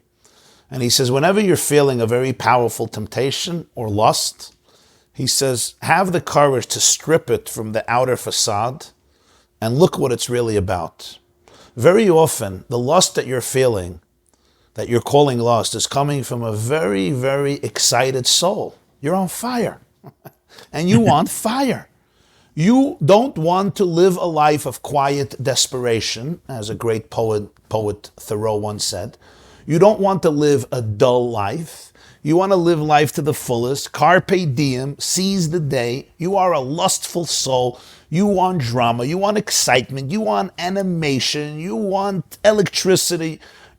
You want nuclear energy in your relationship. And I say to you, great, mazel tov, mazel tov.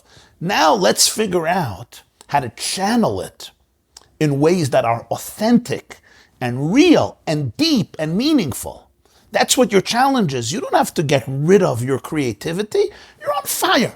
So there's a few elements to it. Number one, if you're in a marriage, in a good marriage, can you build a relationship where you can both trust each other with your fetishes, with your childlike dreams, in a way that is respectful to the other person, not in a way that's exploitive and abusive, not in a way, but in a way where you can really become a child with your spouse. You could both be children. That's what a good marriage is like. You don't need to be mature. Mature, you're on your office with your people, right? You're a CEO. You got to be mature with your employees. But when you have a good relationship, that's where the childlike parts can come out. That's number one. Number two, can you find that lust in your spirituality? Maimonides, the Rambam, in his Laws of Repentance, describes a love to God, and he compares it to somebody who has a crush on a woman. This is what he writes: 24 hours a day, he thinks about this woman. When he sleeps, when he eats, when you have a crush on somebody, you eat and you drink and you sleep and you go to work and you go to exercise and you polish your shoes and you go on the plane, and all you think, remember Mr. Rabbi Maimonides says this, I quote, all you think is about this woman. He says, some people know how to have such a relationship with God. Can you relate to this? So I want to tell you that if you can find, there are parts of Judaism that are highly, highly intoxicating from a spiritual point of view. And if you're a lustful soul, you will find very deep fulfillment in them. Very deep. Some people find it in real prayer. Some people find it in Kabbalah, in Hasidus. Some people find it in song, in melody. Some people find it in friendship. Some people find it in becoming ambassadors, leaders, ambassadors of love, of compassion. In their marriages, people find it. You don't have to destroy any of it. You want to harness it in ways that will actually turn you into an incredibly powerful force. So for the practically, good. what would that look like? What would it look like? I cannot speak. I have this for somebody. thought I'm toying with, and I'm lusting, whatever it means. I'm gonna talk about myself. Okay, I happen to have a pretty animated soul. There's lust inside of me. There's lust inside of me. Okay. Now I try to be a responsible person. I try to be an anchored person, which is not contrary to my nature because I'm a little artistic and I sometimes like to fly. So I have to be very responsible and I anchor myself. But for example, I personally have a few things, spiritual pursuits, that I could tell you, they put me on a high. For me, they're oxygen. One of those things, for example, is learning the teachings of Chassidus from some of the greatest spiritual masters, like the Baal Shem Tov, the Maggid, the Alter Rebbe, the leaders of Chabad, and some other great Hasidic masters. And I read, I could start crying, I could start singing, I can start dancing. And what I see is I find such deep truths of existence. I'll meditate on it.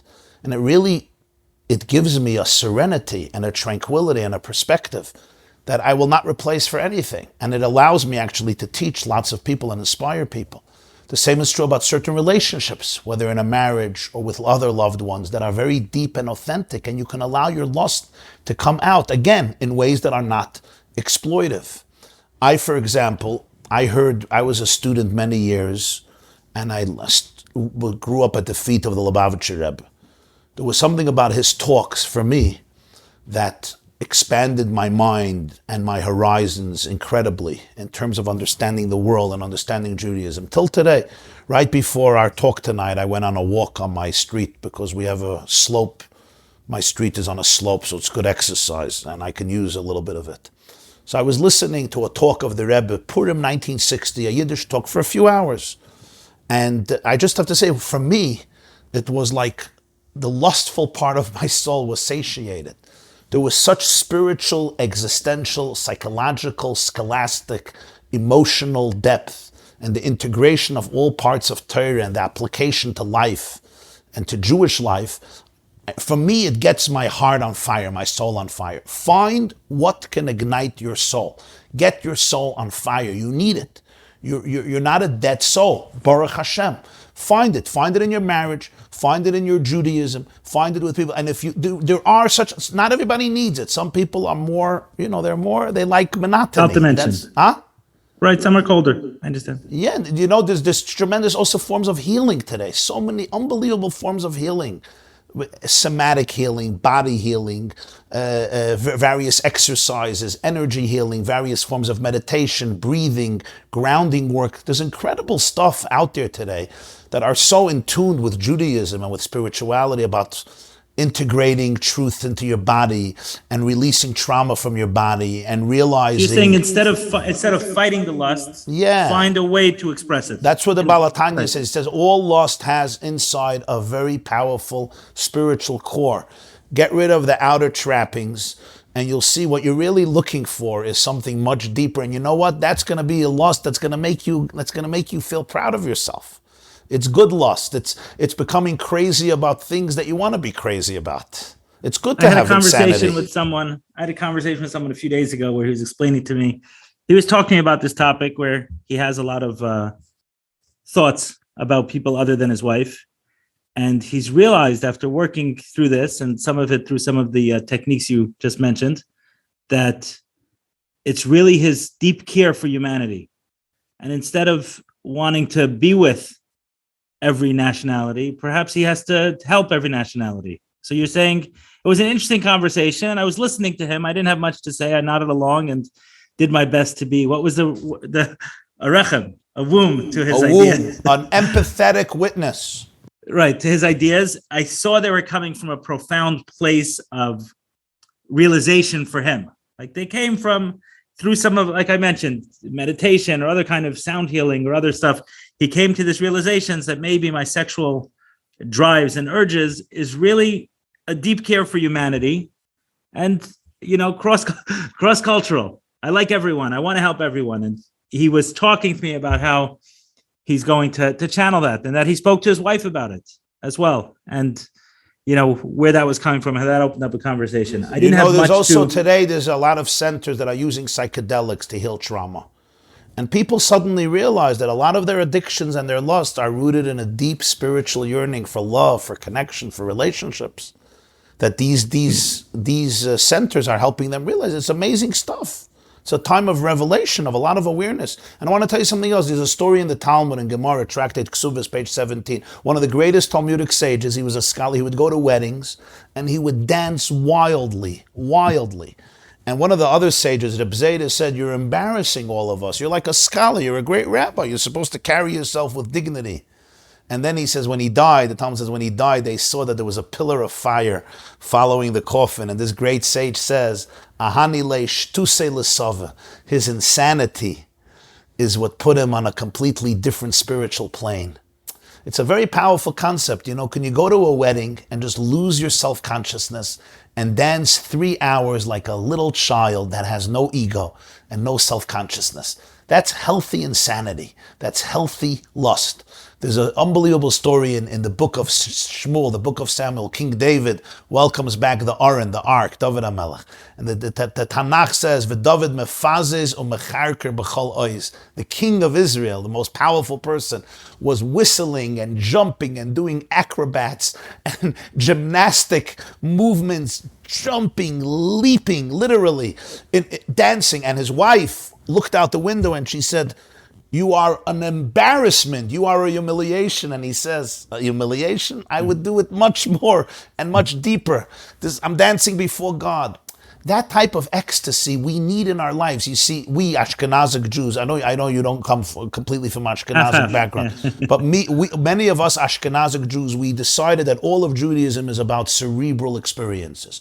You sit and you learn and you think, and then maybe you become a lawyer, you become an accountant, you become a teacher, you become a rabbi. It's very cerebral and intellectual. And many of us have lost touch with the ecstasy, with the passion, with the varmkeit, with the ability to dance, to sing, to jump, to leap, to hug, to love, to embrace, to give. But we all have souls. So I just want to make sure, you're saying that some of this energy is coming out sideways through inherent sexual fantasies, thoughts, actions, etc. So you touched on something interesting, which actually is apropos, because the specific type of healing the person was doing that made him aware that his sexual drive was wanting to help people was actually psychedelics. And the next conversation that I intend to have, this format is ketamine clinics are popping up all over, and I'm going to have it with a couple of people who are in this field, from people who are in this field of ketamine healing. What are your thoughts on it? What are some of the texts? I saw one letter from the Rabbi, for example, on LSD. My expectation is that over the next 3 to 5 years, this will go to a therapist and they'll say, okay, ecstasy, I have ecstasy for you. There's MDMA treatment that's licensed, and the studies are revolutionary in this field. The only thing I would say is, I think sometimes it could be very helpful. I do think it's important that it should be supervised with a professional therapist and doctor for a simple reason, and this is very, very important. These psychedelics cannot become a substitute for daily living. They can only become sources of awareness that you then have to work and integrate in your life through your own resources. What happens often, and this is a big stumbling block for people, word of caution for those who... Yeah, very important. They're so powerful and such powerful tools of awareness that we just want to live in that space. But you can't live in that space unless you want to become an angel or you want to live in another world or in another planet. So what these psychedelics can do, and with the proper supervision and direction, is they can create awareness of what's happening deep inside your subconscious, so that now you should know what you have to work on. But this is what's called avoda b'koyach atzma. You really have to learn how to stimulate yourself from within, with your own resources, with your conscious daily tools that God has given you. But I think if it's supervised, if it's not supervised, I'm also try to be cautious, because sometimes it just becomes a procreative form of recreation and leisure, and I think it makes people often less responsible, and it detaches them. Well, obviously, listen, I mean, if we're discussing this format, you're talking about doing something in a legalized format. The current legalized format. But I think it's important to have supervision from professionals who can guide you to utilize it in a way that's actually going to enhance your vision, to be able to know what you have to work on. And then comes the real work when you get back home and you have to start integrating it, which is much harder. But that's where the real work happens. So it's very powerful. It's one of the things God embedded into our world for a reason. But I think do not allow that to become a crutch and a substitute for taking responsibility for your life and believing in your ability to be able to use your day-to-day resources to live an extraordinary life. Got it. Are you familiar with the letter of the Rabbi that I referenced regarding LSD? Yes.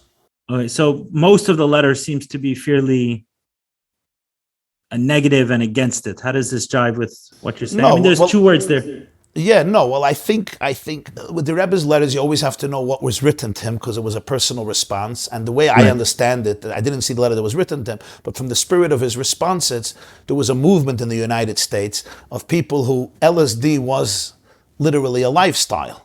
Aldous Huxley, I think, even wanted it to be put into the water reserve of the New York City system so that we should wake up. And the Rebbe's point was LSD, it's better to do LSD as in let's start davening.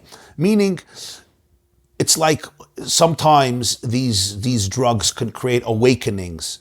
But if it becomes a lifestyle, it often is very counterproductive, because people start living vicarious lives through them. And you see sometimes, I know people that every night, it's just about basic weed. A guy told me, he says, my marriage is not good. I come home, I just smoke, I smoke weed, and that's how I survive my marriage. The challenge here is, his wife looks into his eyes and he's just not there. His children look at him, he's not there. We have to take responsibility for our lives and say, I can deal with my trauma. I do not have to escape. I may want to use these things, again, in a supervised way, but as a responsible person. So I think that's the distinction between different approaches here. Well, right. I mean, there are some who say, off limits, it's not okay. And the letter that I wrote, that I referenced, which says, what the question seems to have been, should I use it to attain mystical experience? Right. So it seemed to be focused on the spirituality. Right. So I think what he meant was on an ongoing basis. And I think the Rebbe felt very strongly that Judaism is ultimately a system where you really have to be able to find a relationship with God within. internally with the tools that you were given as a person. But I think, especially when it comes to trauma, and there's so much of it today, if these can be used by professionals to help you become aware of things and release them, just to say that it's all forbidden, I don't think is right. And I don't see the basis for that. Right. At all. I personally know people that had opened up vistas to subconscious pain that they were never aware of. Well, I've heard that the Baal Tshuva movement is in no small part connected to the to that movement. But listen, like I said, ketamine clinics are starting to pop up all over U.S. And apparently, a lot of people in addiction say that some of these treatments, Obigaine and some others, have been helpful. Cannabis, Obigaine, ketamine. Gabor Mate, who's you referenced. Gabor Mate, yeah. You referenced on what he said earlier. He spoke about addiction as ayahuasca is the number one treatment he's seen for addiction, and I think in Peru he was leading. He may even still leading these sort of treatments. But there's also another incredible breakthrough. I heard this from Bessel van der Kolk, told it to me directly. He said that we have discovered in recent years that very often mental illness is a result of trauma, which is incredible. It was always thought that a human being is a machine, and sometimes your chemicals are off, just like you could break your arm or break your leg, something in you, have a mood disorder. He said that could be the case, but we're finding so much of mental illness that can be attributed back to traumatic experiences. So the level of synchronization today between the spiritual and the physical, between the mind, the body, the soul, is incredible. It's just incredible. And we're leading, history is taking us to a place of very deep enlightened consciousness where we're going to discover the oneness of the universe, the oneness of humanity, the oneness within inside ourselves.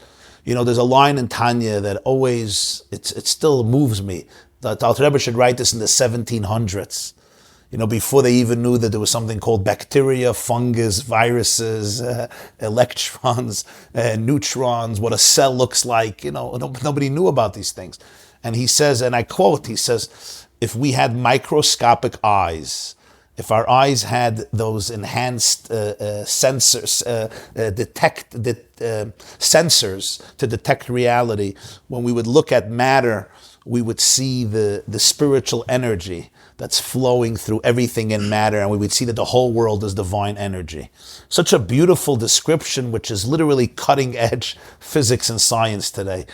You know, the levels of spirituality that science speak about in terms of physics and quantum mechanics, and that all of matter is really made up of energy and consciousness. I mean, it's incredible stuff. So I think it begins within ourselves. You know, when you look at yourself as an addict, we have to identify how spiritual we are, how deep we are, how divine we are, which means how beautiful, how gorgeous, how powerful, how infinite we are. And if I cannot embrace my infinity, addiction is the way to go for me, because addiction literally is my escape from the pain of the emptiness that comes from not knowing my strength and wanting to run away from my self-consciousness. In that sense, we're all addicts, because self-consciousness is that innate plague of humanity that's based on detachment. I come to a wedding, I come to a bar mitzvah, I come to a restaurant, I come to your house, and instead of feeling one, I'm busy becoming my own narrator. Does he like me? Does he not like me? Am I impressive? Am I not impressive? Should I dance? Should I not dance? Do I belong here? Do I not belong here? What should I say now? And we all suffer from this. Like, could you just get me out of my mind? Can you get me out of my self-consciousness? Can you let me live? Can you let me become one with life? Addicts are just people who feel it more than the others. They feel it more, and therefore their escapes are much more dramatic. So I think much of Judaism is an exercise in trying to experience this oneness. And when we experience this oneness, so then we need much less, that pornography or other stuff to be able to give us those thrillers and those highs that we need, because the void is so profound. I heard someone say an addict is like everyone else, only more so. But one thing interesting, I mean, when I first entered therapy, I found that there is a major lack in most therapies. Not the stuff you're talking about, right? The trauma therapy and the spiritual therapy and the psychedelic therapy and the sound healing and meditation and all of those, that jives very well with Judaism. But in the the traditional therapists, the Western modality, is almost to strip away God from the conversation. We talk about Viktor Frankl like we respect him, but we couldn't give a damn about what he says, because anything that from the therapeutic model, we just don't deal with it. There's an issue. How do I fix it? So we'll talk about it a little bit, but they'll never really go to the more spiritual sides of it. Your brother and I did a whole conversation on this, and I think that as more of these become mainstream, more of this type of healing, the body, mind, spirit, there's going to be a need for a lot of rabbis and spiritual leaders to enter the healing space. We can have these conversations. We all need to expand our consciousness. We have to realize that a lot of our Judaism has been very ritualistic, very, do the right thing, which is wonderful. There's red lights, there's green lights, there's halacha, you do this, you don't do this, which has been the foundation of Jewish life over the generations.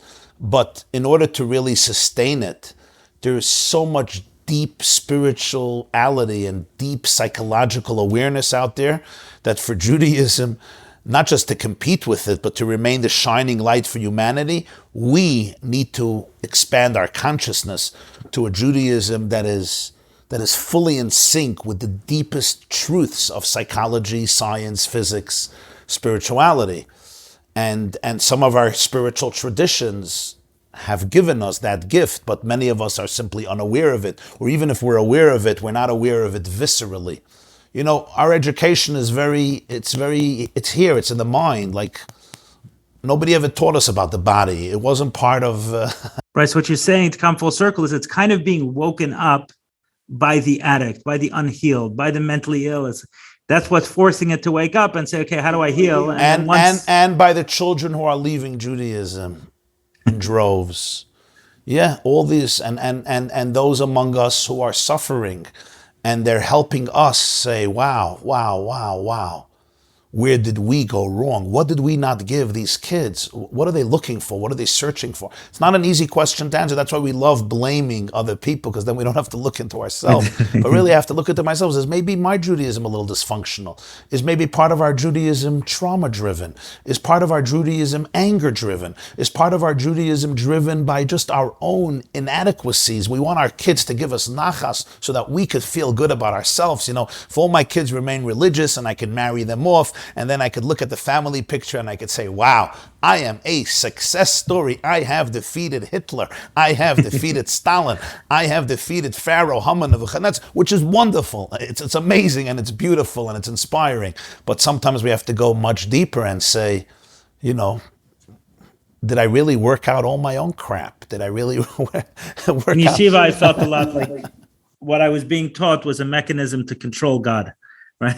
If I do this, he'll do that. If I do this, and recovery, that's one of the things that shifted, where I'm stepping out of that paradigm and that mechanism, saying, no, I'm embracing everything. I'm living life on life's terms, right? To borrow a recovery term, which some of what I felt like in yeshiva was, okay, what are the tools? If I do X, Y, and Z, then I control God to give me A, B, C. And if I don't, then, okay, it's going to go the other way. So it's this whole mechanism to control God. It's a theory that I've been playing with, which dovetails well with, this is based on stories, not scientific or anything else. I like listening to people's stories. And sometimes some of the feelings that connects with different addictions. So I'll share it for what it's worth. So I found that very often people who consume alcohol a lot have a very, very high self-consciousness. They're very conscious of self, and somehow the alcohol allows them to kind of melt into the room. They're not feeling their every cell of their being like you feel a brand new pair of shoes you put on and wondering what everyone thinks about it. Or sometimes you walk into a meeting and it's like you feel your hands clammy and everything else. And an alcoholic often feels like that 110% of the time until they take alcohol, and then it's like, oh, I'm not so conscious of self. So what a beautiful thing, right? They're trying to do something to be less self-conscious. For drug addicts, almost uniformly, they're looking to be like Nadav and Avihu, just stuck in outer space. They want to be connected to Hashem at all times. And part of, I think it may have been that event we were at together at the recovery center. There was a Hasidic kid who shared a poem. He had a heroin addiction, and there was a beautiful refrain in it. I'm going to mess it up, but it was something along the lines of, God, when I put that needle in my arm, I was aiming for you. I missed my mark.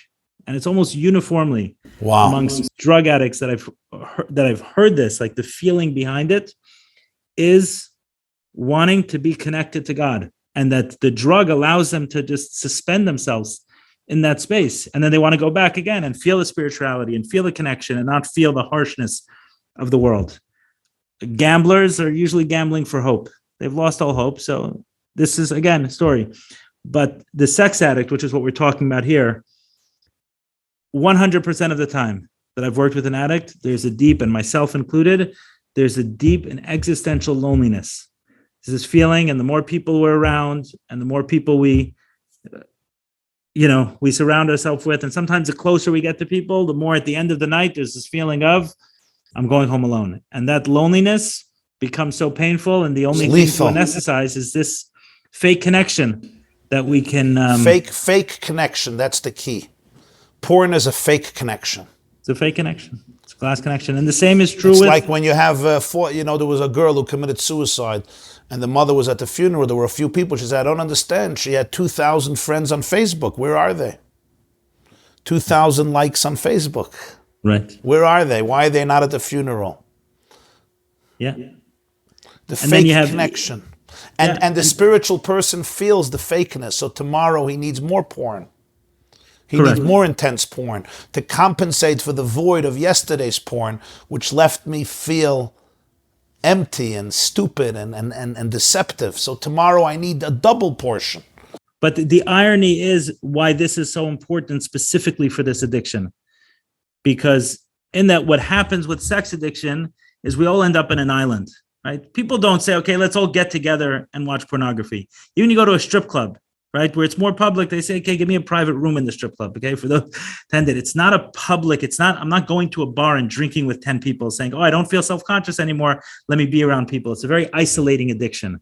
It's one of the times I knew that I had a real problem with addiction is I had a business meeting at a strip club. And after the meeting ended, I drove my car with everyone else. I made a U-turn and I came back because what I wanted to be there for, I couldn't be around anyone else. And it occurred to me at the end of that night when I was leaving the strip club, whatever it was, at 3, 4 in the morning, that, hey, I was the only one who turned back.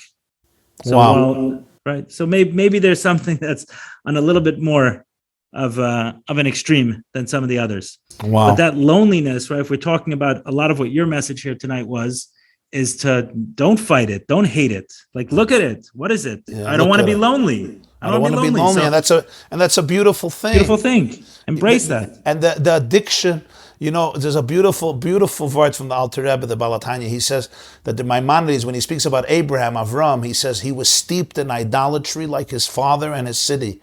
He says, why does he want to defame him? He was steeped in idolatry. And he says, because that's why he discovered God. He was looking for something. If he wasn't steeped in idolatry, he would have never discovered God. Exactly. He was just there to make money, He was looking for something. Your pornography, say thank you. You were looking for a real connection. You're an innocent boy. You actually want love, and you couldn't find love for whatever reason. It's probably not your fault. So porn became fake love. This fake news and this fake love. It's called porn, fake love. It's funny you mention that because this conversation, when it gets recorded on my side, I'm sure it'll end up on your platform. I'll throw it up onto the podcast I have, which I call In Search of More. So that's where I was. I was in search. Yeah. There's an addiction therapist who once told me, he's very successful here in Muncie, very compassionate person. And he once told me, he says, I often tell addicts, he says, imagine, he says, I'm watching a movie and I see the face of a person and the person is sweating and his face displays anguish and he's full of blood. And all I'll say about this person is he's sick.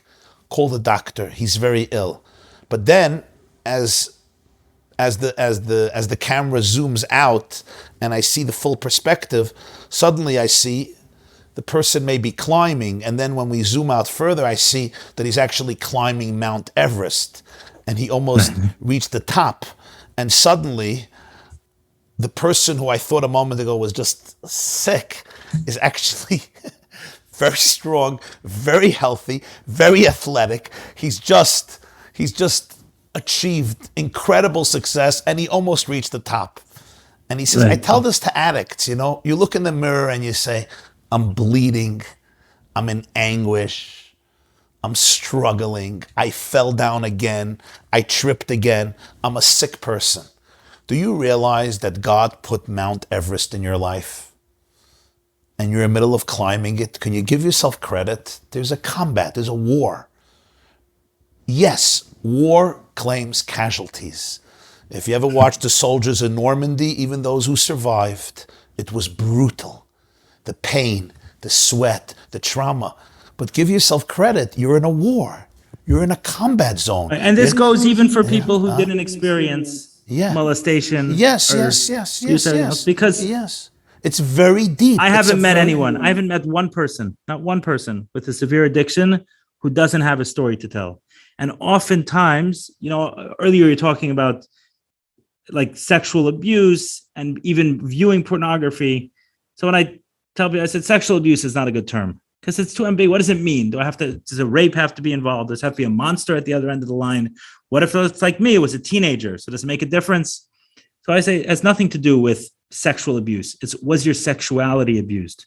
And that you could have walked into a room at 5 years old where somehow, I don't know, lightning hit a computer and it turned on pornography. There's no bad man to point the finger at.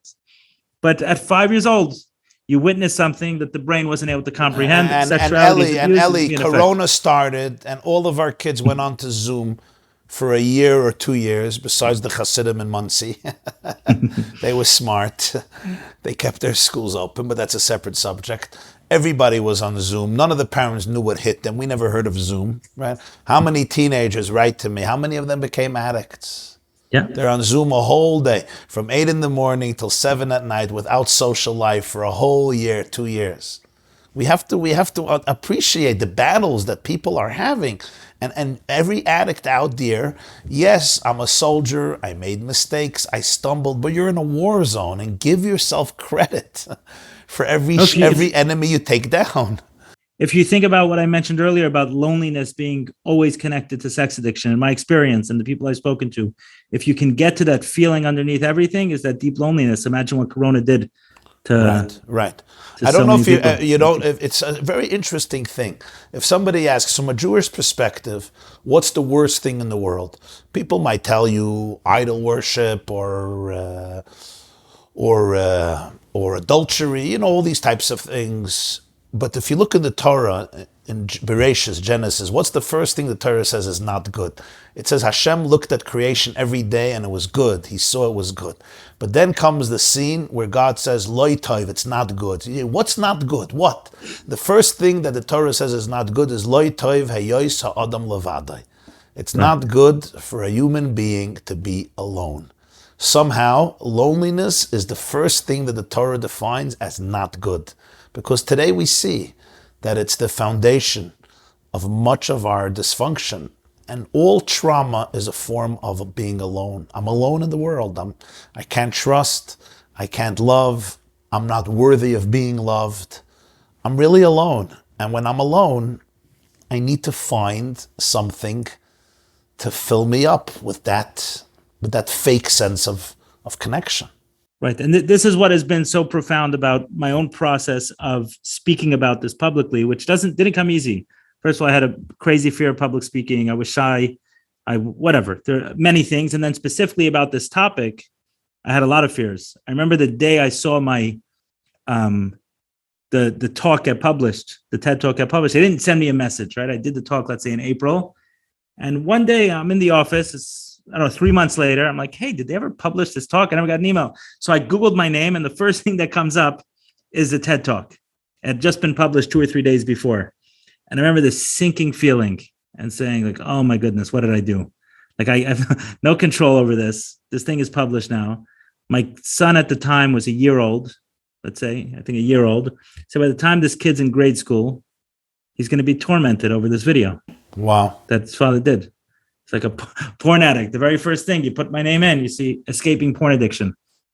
Are you now fully comfortable, or you still have palpitations? No, now I'm fully comfortable, and that's the other side of the story. One, I said, okay, so I have a mission. My mission is that by the time he's an adult, by the time he's in grade school, that the age that they may pick on him for something like this, and now my other kids who are also growing up, a year or two younger than him, that porn addiction is viewed the same way alcohol addiction is. So thank you for the opportunity to spread this to more people. But the other is no, when you get messages from people, and I get messages every single day, every time I sign onto Facebook, Instagram, my email, I have a message from someone else that they saw my talk and how it impacted them.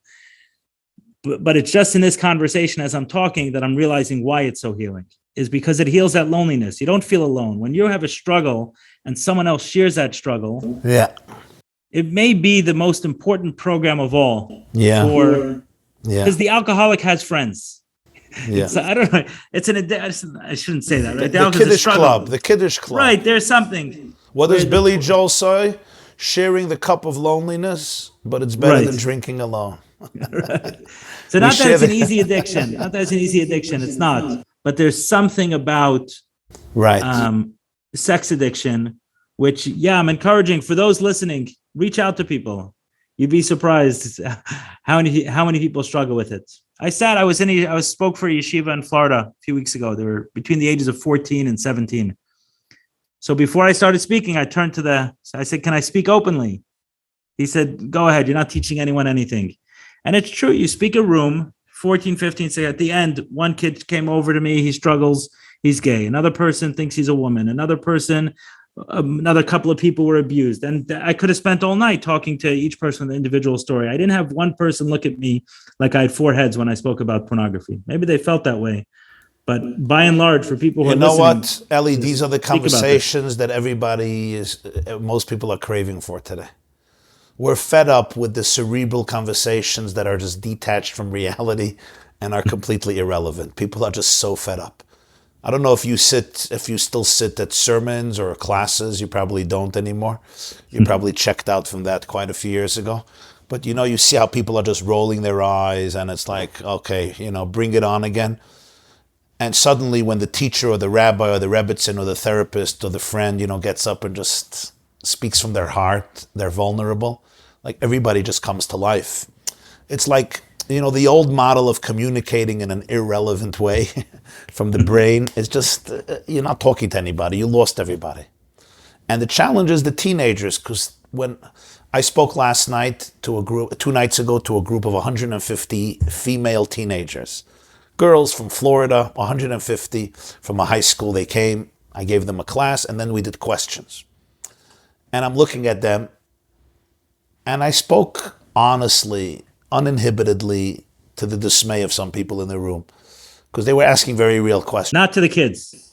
Not to the dismay of the kids. No, for sure not. And you could see the fire in their eyes. Literally, you see they're like, wow, wow, wow, wow, wow. We could be real. We could be honest. We could be authentic. We're allowed to talk about struggle. We're allowed to talk about the fact that we have some serious challenges. We have mental anguish. We have anxiety. We have wounds. We have issues, internal, external. It's so important today. It's like it's a lifeline for people. The dishonesty, even if it's not malicious, it's just a disconnect where everything is intellectual. And it's like, reading what somebody once told me. He said, my education in the Orthodox world, he said, it's like reading textbooks on cooking without ever cooking. Put in 6 eggs and then put in baking soda. But Rashi asks, what if you don't have baking soda? So then Tosfos says, I'll find you something else instead of the baking soda. And he says, I want to taste the food. Stop telling me how to cook. Give me the food. Give me the food. Give me the experience. I need to feel it in my bones. I can't tell you how important this is today. Right. All this text has to be made practical. Abraham Tversky, someone came to him. Visceral, yeah. Someone came to Abraham Tversky and said, how can you send people to church basements to go to AA meetings and the like? You have Musar, Tanya, you have all these holy books from holy rabbis. He said, no problem. Find me a room full of people who read those books like their life depends on it, and I'll send them there. But in the meantime, all I got is the 12 steps to send people. Somebody asks here, Eli, somebody says, I have been telling myself in porn addiction, it's not such a big deal. I have a good wife, I have a good marriage, I'm a good father, I make some money, I have nice kids. I do porn on the side to entertain myself. Do you really think it's a big deal? Listen, like I said, I never take on those arguments. Why for you? Why was it a big deal for you? Why was it a big deal for me? It took over my life. Took over your life. took over my life and consumed everything. What I will say is that since I stopped, there are many benefits. Actually, let me say this story. I wasn't sure if I should say this story, but it happened this week. I'll say it. So several weeks ago, a guy reaches out to me that his wife was abused, and he's struggling with different things. It's clear he's angry. He wants to go after the abuser and everything else. Okay, so I have some of that conversation with him because, it wasn't too long ago that I was, speaking at JCW events and the like, and we had some of that conversation about confronting the abuser. But as he spoke to me more about, I said, really, the abuser is less important than your wife. You're not trying to, you've made it known already in the family. You've made it known to his wife. If there's anyone else you have to protect, you've done that job. Like, maybe turn your attention to your wife or her own healing. Like, to sit there and get this guy for the rest of their life. I have yet to meet someone who was abused, not in some context. Yeah, you hear stories, someone jogging in a park and was randomly abused. I was abused in context. Okay, the context of my abuse was that I was an 8-year-old kid who didn't feel love, was desperately seeking attention, validation, comfort, and everything else. Not to blame anyone specifically. Maybe I was ultra sensitive. Maybe I was one of 9 kids. Maybe I was both. Who knows? But the fact of the matter is that it happened in a context. And then this person groomed me. He saw that. He saw the opening, and he took advantage of that. So we can go and turn everyone into monsters, and it's a fun game to play.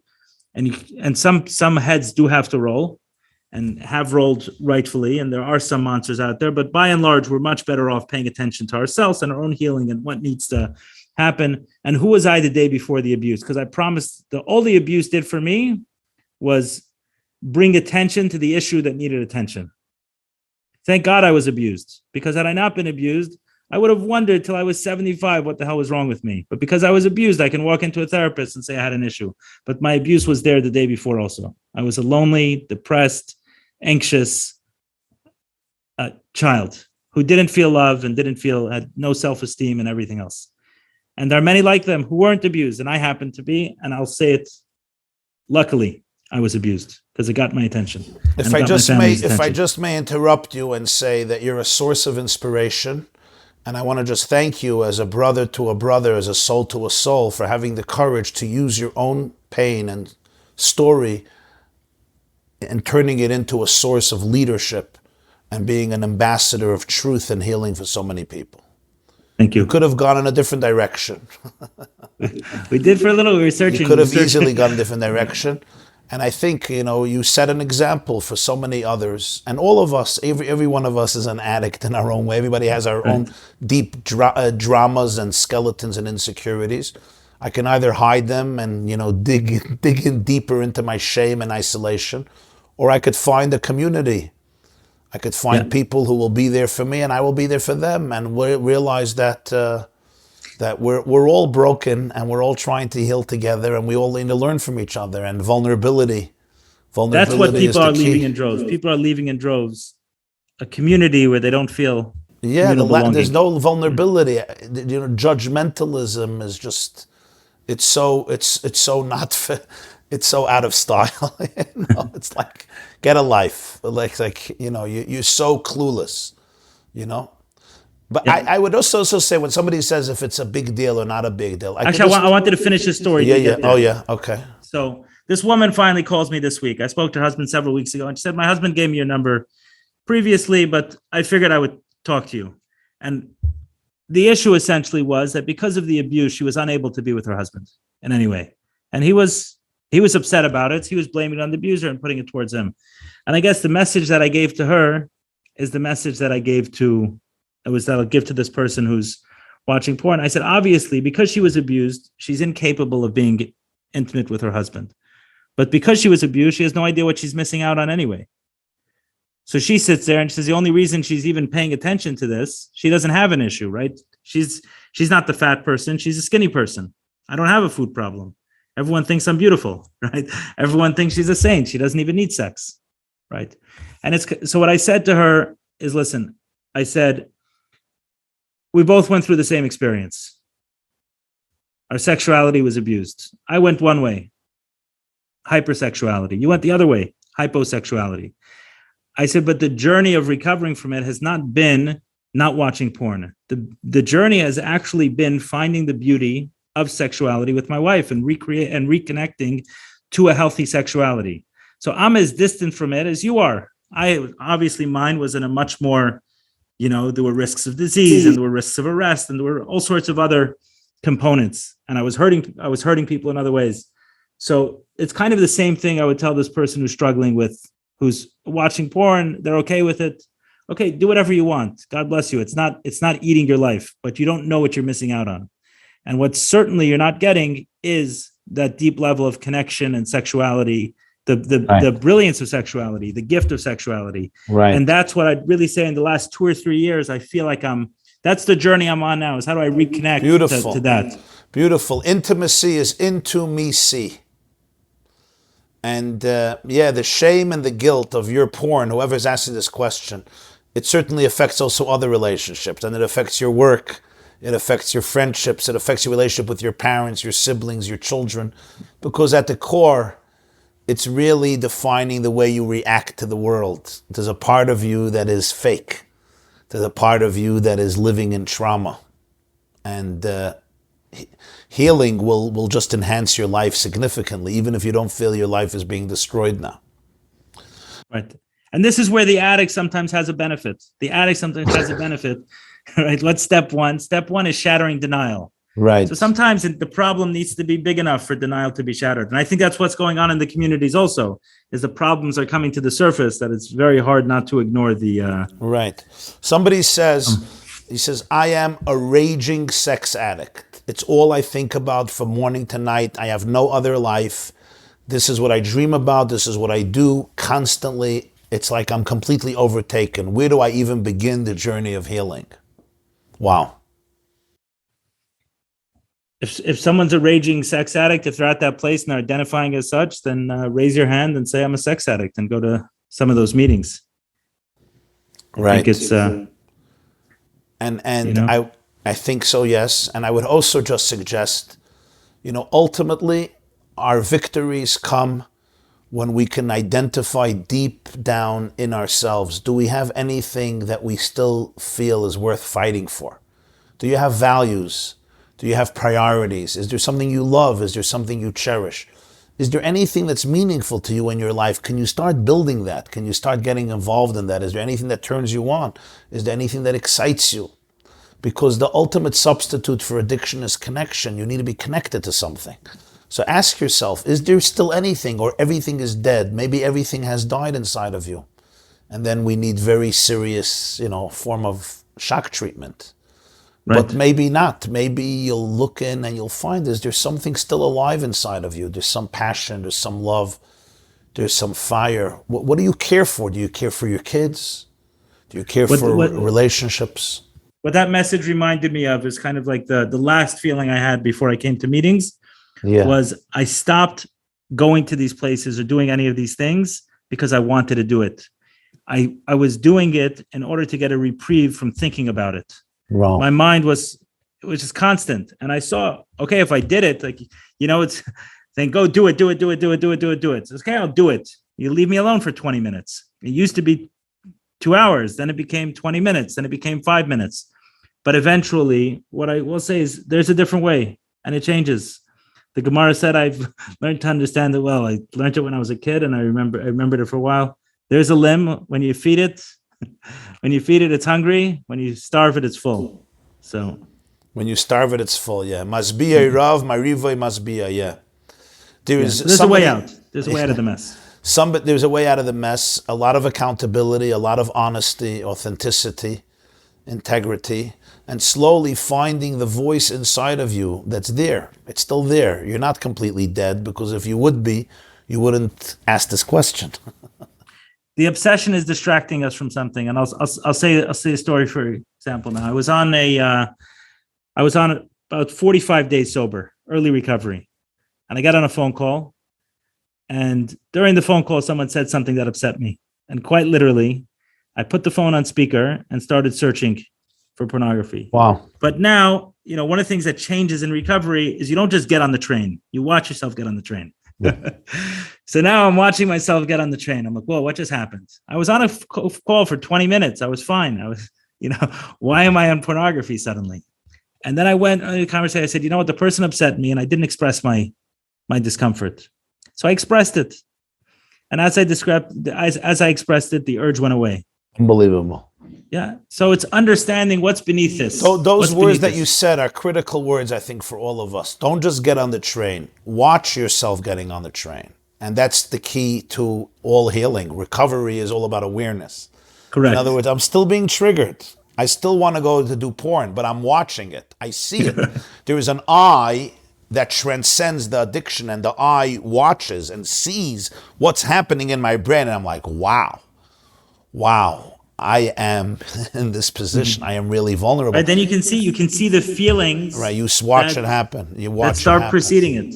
And suddenly you also, there's a separation between your eye and those feelings. You're Correct. not your thoughts. And then you realize it's not me. It's inside of me. It's part of me, but it's not me. There's actually Correct. a me that could contain it. That can be a womb that could contain it. Somebody writes here, he says, everything you said about lust is completely irrelevant to me. I am an addict with lust. I'm always erratic. I speak inappropriately constantly. I'm always turning my head to find somebody else to be with.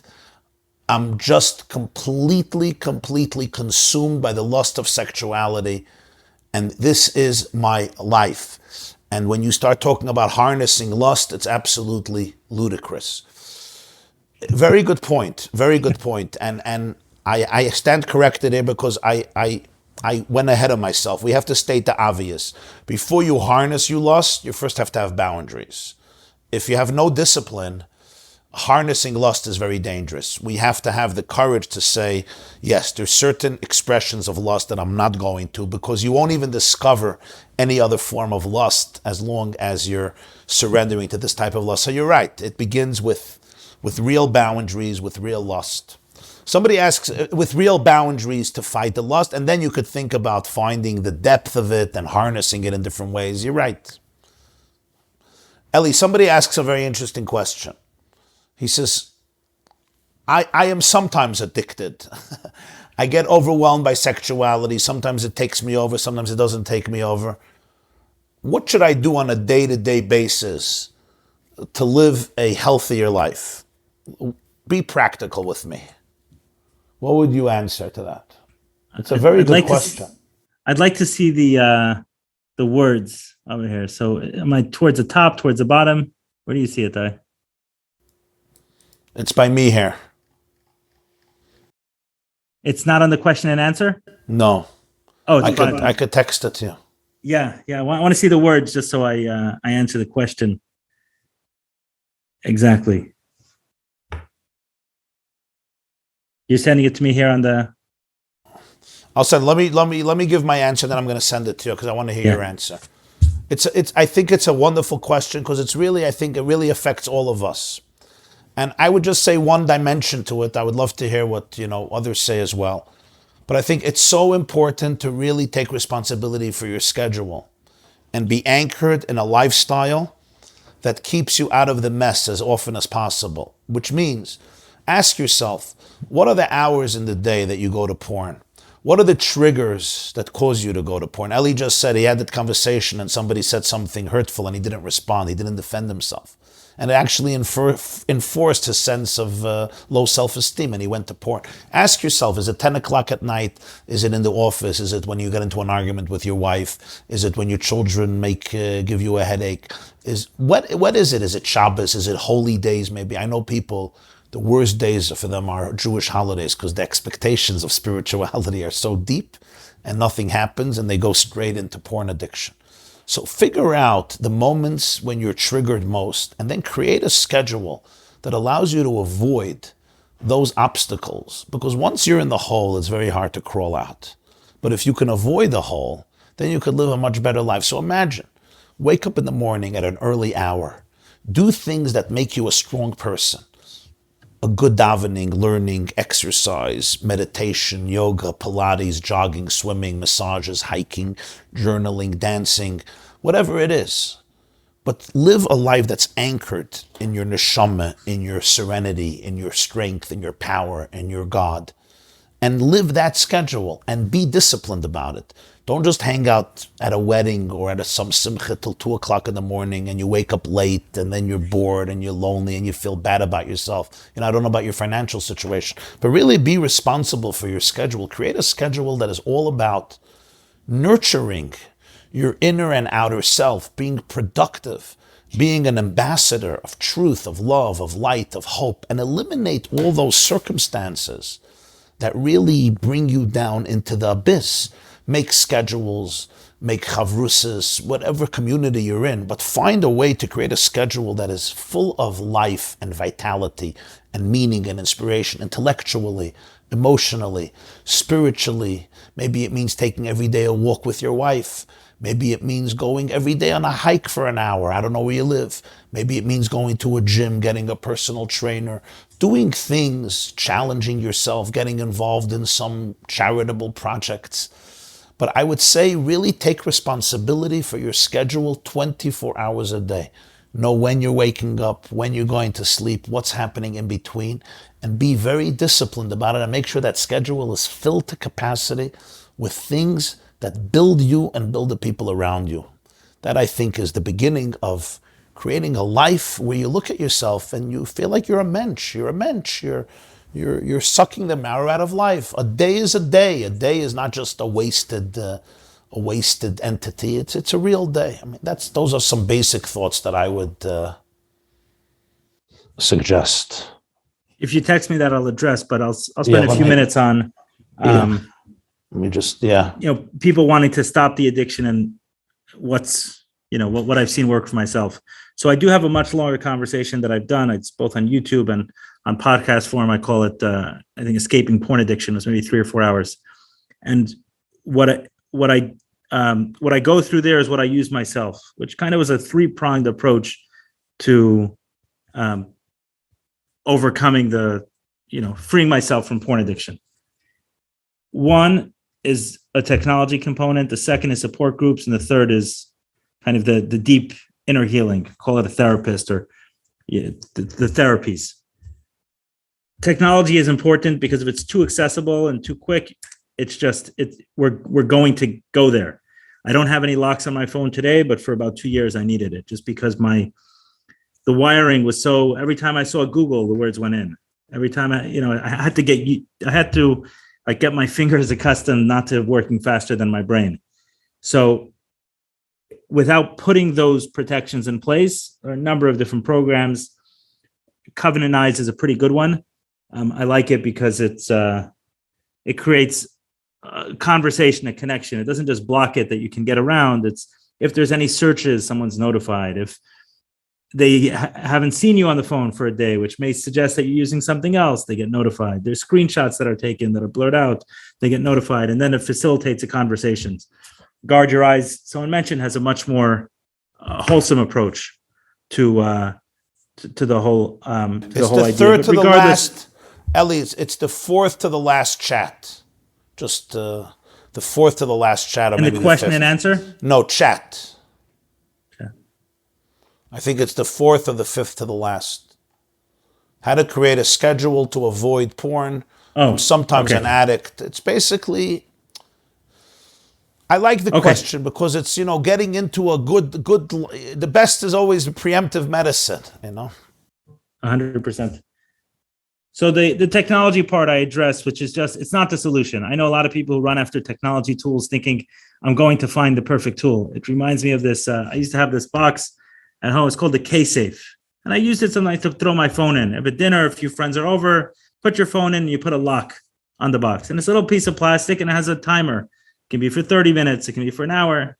So when I bought it, I was looking at reviews and one person writes, this thing's a piece of junk. You can break it with a hammer. Okay, so it's not the idea. The idea wasn't to create a vault for your phone. The idea was to create a barrier between you and your phone. Or in this case, the idea is to create a barrier between you and pornography. So technology is not going to save you. Having the perfect tools, because you always go to Best Buy and buy another one. You can always borrow something. You can figure out how to get around any lock. The idea is that when the thought comes, your fingers don't work faster than your brain. That's all. So you have momentary pause before you get on the train. Because once you're on, and then the next day you're picking it up. It's very difficult once you've crossed a certain point. In one of the understandings of the 12 steps is that there's an allergic reaction to the drug itself. So unlike other therapies at the time in the 1930s when the 12 steps started, which was, okay, let's try to moderate. If a guy needs alcohol so badly, why am I going to take everything away? Let's try to teach him how to have a beer a night and he can function. And AA said, no, this isn't the way. There's an allergic reaction. The mind, the body, the spirit, everything derails once there's an ounce of alcohol that touches this person's lips. And they go, I mean, you read the literature, they go insane. When they touch the alcohol, their mind goes insane. So it's kind of the same thing. Once I see the first picture, my mind's insane. Something shifts inside me. And I've seen it happen to me. I was in a restaurant once. I walked into the bathroom to use a urinal, and there was pornography on the in the bathroom stall. It was like a French place, and I don't know, pornography is kind of viewed, and it altered the next few days for me. I didn't intentionally see it, but I kind of was stuck standing there. It was right in front of me. I didn't notice it until I was already using the urinal, and for the next 20 seconds, I'm sitting there looking at something, and my brain chemistry was different for the next 2 days. I didn't choose. I went to see a home with my wife a year and a half ago. All over the home was what people call art. It was pornography. My brain was not the same for the next 2 days. I didn't go to see. I don't consider it a slip or a relapse. Wow. But it was there. My wife noticed it right away as I walked out of the house. I wasn't the same. Something shifted. So we need to put a little bit of technology in front of us just to give us that space. The second is support groups. Those things are so important. To have a community of friends who are working on the same problem. We can talk to about it. If we slip, there are phone numbers. My plan, if I ever have an urge, I don't have any strategy not to have an urge. My strategy is when I have an urge, I call 3 friends, I write about it, and then I do exactly what I intended to do. And using that which means watch porn. And using that formula, I've never once had the urge to watch porn. After those conversations, when I say I call 3 people, I don't talk to 3 people. I call 3 people until I at least get one person on the phone. After 3, I'll leave a message with each one. If I speak to one, then I'm done. I have a conversation. I just talk about what's going on. If after that conversation, I still intend to watch porn, I have no reason to fight it. I've used this formula. I've never wanted to watch porn once after this conversation. After a conversation, I write as well. I won't just talk to someone. You journal your emotions. What's going on? What happened? Yeah, just write it out. When I've done those things, there's nothing to fight. I can't withstand this. If you have an itch, how long can you withstand an itch? 20 minutes, 30 minutes, even that's a long time. Don't fight the beast. You don't get into a wrestling match with the top wrestlers in the world. Your addict it's the best at convincing you of everything. So the only thing you can do is play to its game. Say, you know what? I'm there. I'm listening to you. I have to take care of these 2 things. That's the deal. We made a deal. I'm going to call someone. If they don't answer, I'm going to call someone else. If they don't answer, I'm going to call someone else. I'm going to write it out. And then I'll take care of you, exactly what you say to do. But then they stop saying it the same way. The way I say it for me, my own experience, this isn't everyone, is if it doesn't come out of my mouth, it comes out a different part of my body. So it's got to be expressed. Beautiful.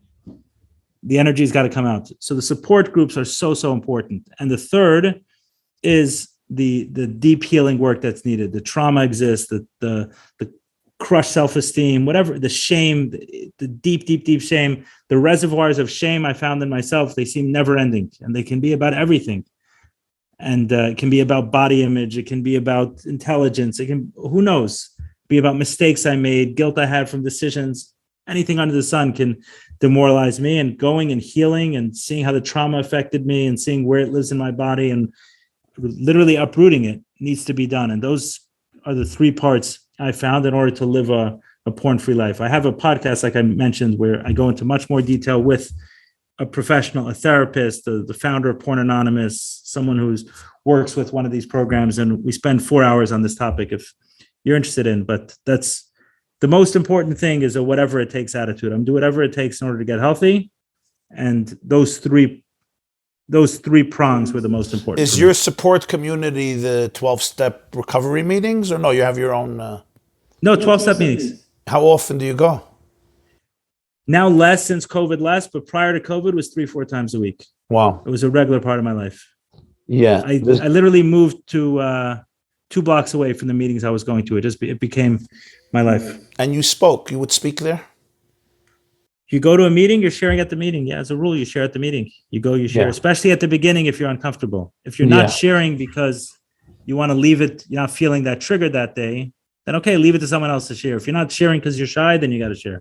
If you're not sharing because you're ashamed, then you got to share. And your sponsor plays a big role in recovery? You have a sponsor? Huge. Yeah, I still have a sponsor. Now, most of our conversations are about, I've a number of sponsees, and most of my conversations are about that. But of course, yeah, it's very important. Yeah, and you work the steps with your sponsor. I've gone through it 3 or 4 times. So in summation, the 3 things you said, you simply have to stay away from those things that will just trigger you and overwhelm your mind. You need to have that boundary, that space. The second thing is you have to have a support group, a support community, people you're open with. And number 3, you have to be able to do the inner work. And the healing. Of healing the wounds, healing the trauma, healing the childhood scars. Yes, some of these other methodologies of healing that I've engaged in the last couple of years. So the trauma work, more of the body work, the body, mind, and spirit work, I've found a major shift from obsession. But where I've really seen, I knew something really shifted in me actually the last time I watched porn. So by the time I did the talk, I was about 3 years sober. So okay, I'm feeling pretty good. I've earned the right to sit on the stage. I used to not be able to go 24 hours without this. I'm like, okay, I can talk. And a number of times the thought went through my head, what if I relapse? Like, would I have to take down my talk? And about 8 months ago, someone gifted me with a VR headset. And I couldn't get the thought out of my head, what does porn look like on the VR headset? And I wrestled and fought and tried and this and that. It was like, it tormented me for, I don't know, a week, 10 days. And eventually one night, my wife wasn't home. I said, okay, and I went boom, I just went in, And when I came to, after a few hours, more than a few hours, that's what I was like. Once I went in, I was just like I was 5 years before, the same, with the intensity, with all of it. It was my mind, just like I said, from the first clip, I went insane. And when I came to, I was like, wow, this is embarrassing. Like, I'm the guy people look to for, for not like people call me about this. Like, okay, I got to hang up the hat. I failed. And then the next thought was, that's the addict. That's the addict. It's going to kill me if I let it go. Just the opposite. That's what's real. It's the struggle. And yeah, there was obviously, it took me a couple months to share the story. This is probably the first time I'm sharing it very publicly, but that's the truth. That's my story. My story is not one of perfection. It's not supposed to be. And the addict wants me to believe, like, that's what we're talking about here, right? It's that shame. If I would have let that shame seep in, and it wanted to, and it had a lot of different arguments to use, right? All the talks I've given, all the podcasts, all the people who call me for help about this, You're all the the people liar, who look you're to me a liar, you're a hypocrite.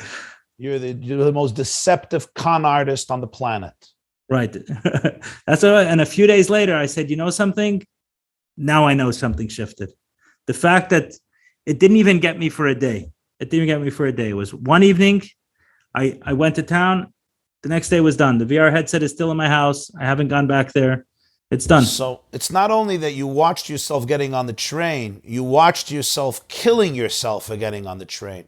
You watched yourself trying to delegitimize yourself, trying to turn you into an eternal imposter. You watched that happen and you said, correct. No, I'm not going there. I'm not going to be that addict. My neural pathways will choose a different highway in my brain. I failed. I'm working on myself. Yes, I'm in a battle. Sometimes I fail. And one of the things, you see it in religion often, you see like the secondary becomes the primary becomes the secondary. Yeah. So in 12 steps where this happens is with the chips. There's nowhere in the books that it says anywhere about chips. The chip system is the lens of recovery that people have. There's nowhere in the literature. It's not like, what do you call it? It's not in the Teresh B'Ksav, Yeah. Anything about I want counting how long everybody to someone hear is this. sober. I want everybody to hear this. Eli Nash is considered a guru on recovery today because he's the one who came out. Now, he himself fell prey to porn addiction when he got the stupid VR. So I just want everybody to realize that he's asking himself, will it be like the chief rabbi being caught in doing some major sin? You have to quit. You have to resign. Like you're such a liar and a hypocrite. And yet he identified that as the addict. That's the addict in him that's going to delegitimize him completely and turn him into a shameful, disgusting, repulsive, abominable human being. It's exactly what addiction wants to do to you. But it uses God, it uses truth, it uses honesty to lure you into the trap, right? It doesn't use say... the words of recovery. It said, what it said was, hey, you were able to pick up a chip 4 years. Yeah. And in another few months, you would have picked up a 5-year chip. You've thrown it all away. You can't pick up the chip. Yeah. And I said, you know what? Now my new chip is once in 5 years. Eat that. Yes. No, very powerful. It's amazing. So, wow, that's there's a beautiful Hasidic interpretation. We say in Ma'ariv, in the evening services every night, V'haser Satan milfaneinu me'acharenu. Remove Satan from before us and from behind us. So I understand why Satan is in front of me. You know, he's trying to be my tour guide. But why is he behind me? So there's a beautiful interpretation. Satan in front of me tries to guide me towards sin, towards addiction. Satan behind me, after I do it, he stands behind me and he says, oh, you're such a bad person. You're such a horrible person. It's after the act, and that Satan is worse than anybody. Because for a sin, you could do tshuva. For the guilt about the sin, there's no tshuva because you think the guilt is holy. I'm so holy. I'm sensitive. I'm in recovery. I'm not a liar. I'm honest. How can I do this ever again? But that sometimes it's the worst. It's the worst because that Satan keeps you down literally in the abyss forever. Yeah, and that's my final word on shame, so to speak. Is what will it do to you? Ultimately, if I would have believed that voice, would have continued from that day and gone right back and to it was over. You would have where I been, was 5-6 years ago watching porn on a daily basis. You would have been a full-fledged porn addict. I would have earned it. I'm just wondering, how does your wife deal with all this exposure that you always talk about this? Give me a second that my alarm is Such an important story Eli is sharing. Such an important story, everybody. You know, the shame becomes so destructive. I wanted to ask him about how his wife deals with it. So there's a woman who says here, my husband, I am a full-blown addict, and I really don't know what to do. What am I supposed to do about this? And I would say to you, it's similar to what we would tell the men. There's a deep void in you, and you need to work on your relationship with yourself. You probably have so much brokenness in you, and have compassion. And the only thing I can hope is that you can build a relationship with your husband that is deep and meaningful.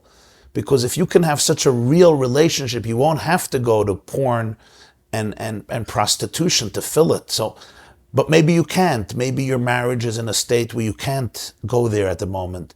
But at least you have to become aware of the things that are broken in you and what you really need to fill your void. Listen, women are sensitive. Men are also sensitive.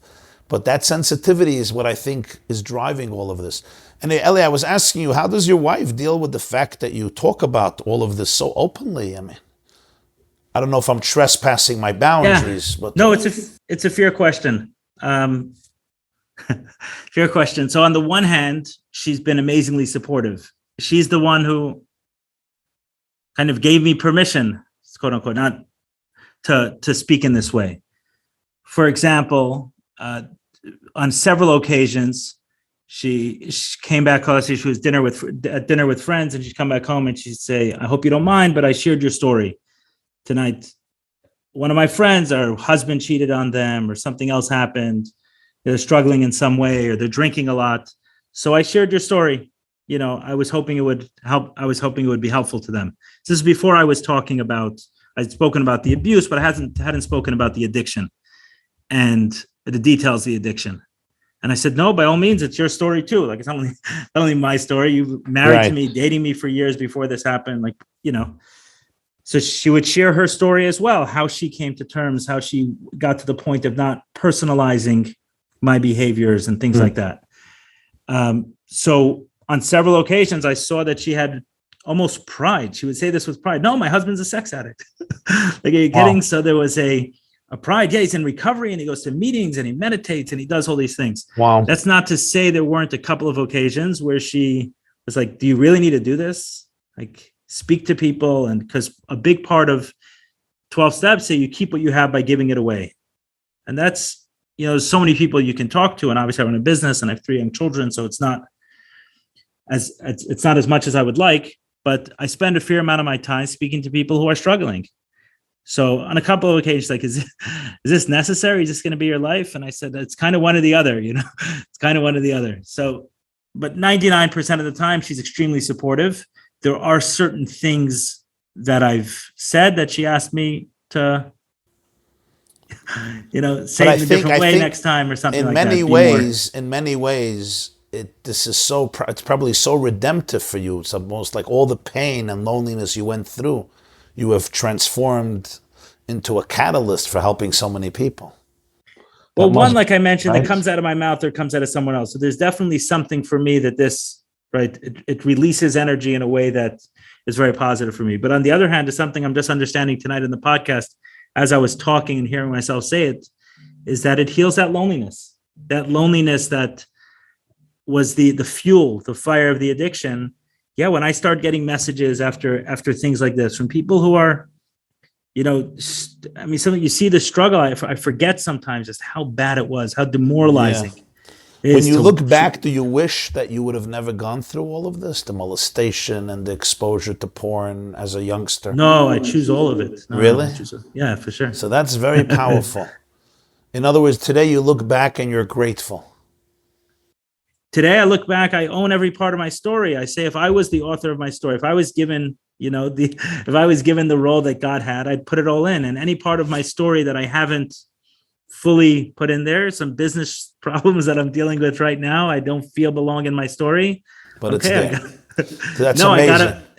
Because the fact that I don't think it belongs in my story means that it's not healed yet.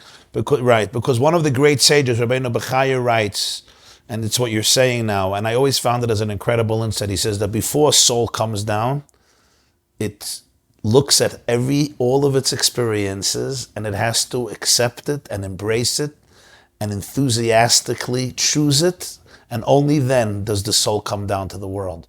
Which means, in a very mystical way, that we choose everything that happens because deep down we know that this is essential to our journey, and it's going to turn us into the people that we're becoming. Now, that we're supposed to become. Now, it could be. So, 1 second. So, you said Rabbeinu Bechaya says this? Rabbeinu Bechaya in Parshas Kiseitze, yeah. I found it I find it to be a very healing insight. I'm gonna send you a message afterwards. I'll share privately with you why what you're saying is very, very important to me. I was looking for the source. Yeah, it's very powerful. I'll tell you. It's very sometimes powerful. People don't understand it and they think that it's insensitive to say. It's almost like, really? I chose what happened to me? Do you know what happened to me? Do you know the curses? So we have to be very sensitive. I'm saying this to you because very often when a person works through their story and they become the person that they become as a result of it, they can really appreciate this, that it's almost deep down, none of us are victims. Deep down, we are actually the masters of our life. We are the ones who define our destiny. Even in those darkest and bleakest moments, our soul is more powerful than everything. And it sees it and it's like, that's the place where I'm going to bring light into. That dark abyss, that's exactly where I'm going. It's like the soldier who's sent to Normandy or wherever other wars on. He doesn't wake up in the morning and he says, I'm such a loser, I'm such a horrible person, look where they sent me. No, they sent me here because it's a war zone, because I have the uniform, the training, the gear, the resources to defeat Hitler's Germany in France or Belgium or wherever the front is. And when a person wakes up, and I'm waking up with depression or with addiction or with mental anxiety or with mental illness, it's like, am I a victim of horrific situations and circumstances? Or I was sent into these dark places because I can bring in light there. It changes everything. And what if my soul knew everything? And it says, this is the journey. So it's a very, very powerful teaching. And I'm hearing this from you. I don't think it's insensitive. I think it's the only way to look at it. Because you're right. But when somebody's in the midst of the pain, We just I have know. to acknowledge the grief. It's not insensitive, but we could never use this as an excuse to delegitimize grieving work. Right. I mean, That's the it's importance. something that it's a message that someone can only say to themselves. Right. Can't say it to someone else. Someone can say it to Exactly. themselves. And it should never be used as an excuse not to feel pain. Oh, everything is good. My soul chose. Oh, the molestation. Yeah, wonderful experience. Oh, you became an orphan. Oh, that's amazing. Really? You were beaten. Oh, that's incredible. Your soul. There's an element of deep pain, of a lot of grief work, and a lot of internal feeling, sobbing and grieving for the losses and for what I didn't have. And from there itself, I can only from there can I come to a place of deeper growth. Yeah, the way I view it is, let's say abuse, for example. Abuse is an infection. It leaves someone literally infected with horrible beliefs, oftentimes horrible responses in their body to stimulus. And those infections have to be removed. So there's nothing to, can't say I chose this until the infections, the parts of the infection that could be removed are removed. But my experience is it's the only way, because when someone has gone through a certain threshold or past a certain threshold of pain, then there's only two choices. One is that it's random and one that it was chosen. So if you say it was random, then like I'm going to feel like a victim that I was dealt such a card like this. I was randomly. So the only option, the only way to live a really empowered life, correct, is to say, let's imagine, just to try something on. So I talk to people about it all the time. Don't wear the suit for the next 50 years. Just let's try it on for a few minutes. One is it randomly happened. I have a close friend who was abused. I've never heard a story like this. Abused by his brother, his other brother, his friend's brother. So many people abuse this guy to the point that he doesn't even know when his relationship, when it went from real relationships to abuse. It started at 4 and continued till he's 35. It was just like when he was 13, he was in a relationship with a 30-year-old that continued till he was 22. I mean, stuff you've never heard, like crazy stuff. And so obviously someone like that, you tell him it was random. How can you random? I randomly got dealt like one of the worst cards in the deck, and poverty and whatever, and a very, very frum environment. And now not sure if he's straight or gay. And, the harshest messaging he received about all of these things. He had Rabbi who taught him, he really set him up for disaster. So to believe that it's random, you'll never recover from that. I randomly got selected, the last card in the deck. So the only option is to say, okay, someone who had more intelligence than me, who knew what they were talking about, who understood my power, understood my heart, my soul, things that I cannot see, thought this was the appropriate path. So I don't feel that way. Great.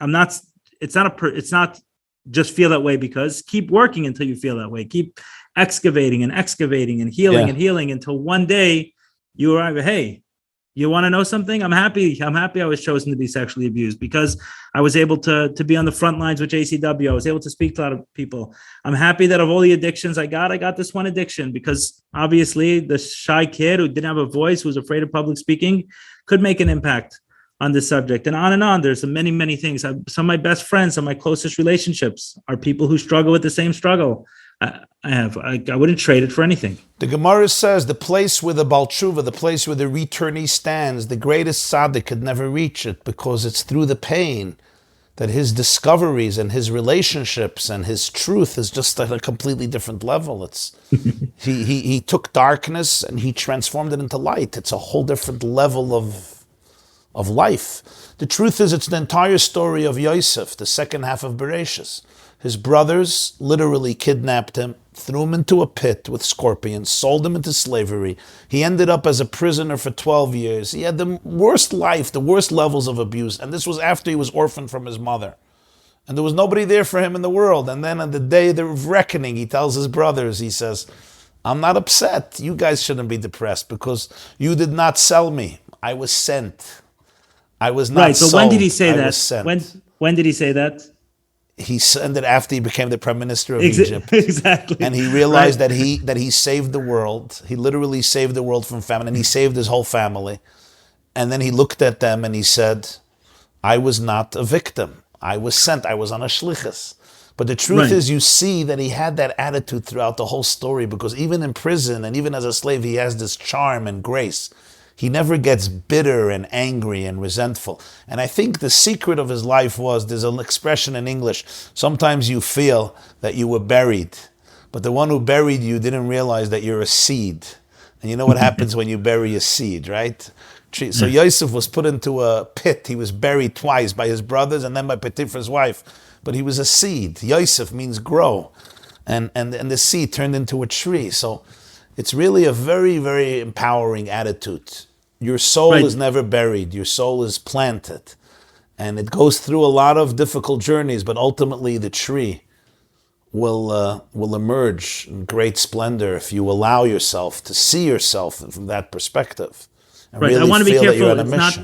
It's not a way. It's not a way to add more shame to someone. It's a way to say, no, the journey's not over. Obviously, if you haven't, once someone gets crowned a prince, there's no doubt in their mind that especially when there's a famine and they have to feed the whole, the Jewish people. And you see your life from a different perspective. There's a Jewish writer. He speaks about the fact that everyone has two mountains in their lives. We climb the first mountain, we want to make money, we want to be successful, we want to have respect, we want to be ambitious, creative. Everyone has their own dreams, and you reach the top of the mountain, or almost the top of the mountain, and then for some reason you fall off a cliff into the abyss. Maybe it's loss, maybe it's midlife crisis, maybe it's addiction, maybe it's a divorce, maybe it's something with the children, crisis. Or sometimes that mountain proves to be empty. It proves to be empty, right? You see, there's nothing there. Or other things, you get backstabbed, you get older, you become more mature, things happen, suddenly deeper traumas come out. He says, then we start climbing a second mountain. It's a very different mountain. It's a mountain that's not about what people are going to think about us. And it's not about vanity, and it's not about showbiz, and it's not about manipulation and exploitation and being connected to the right people.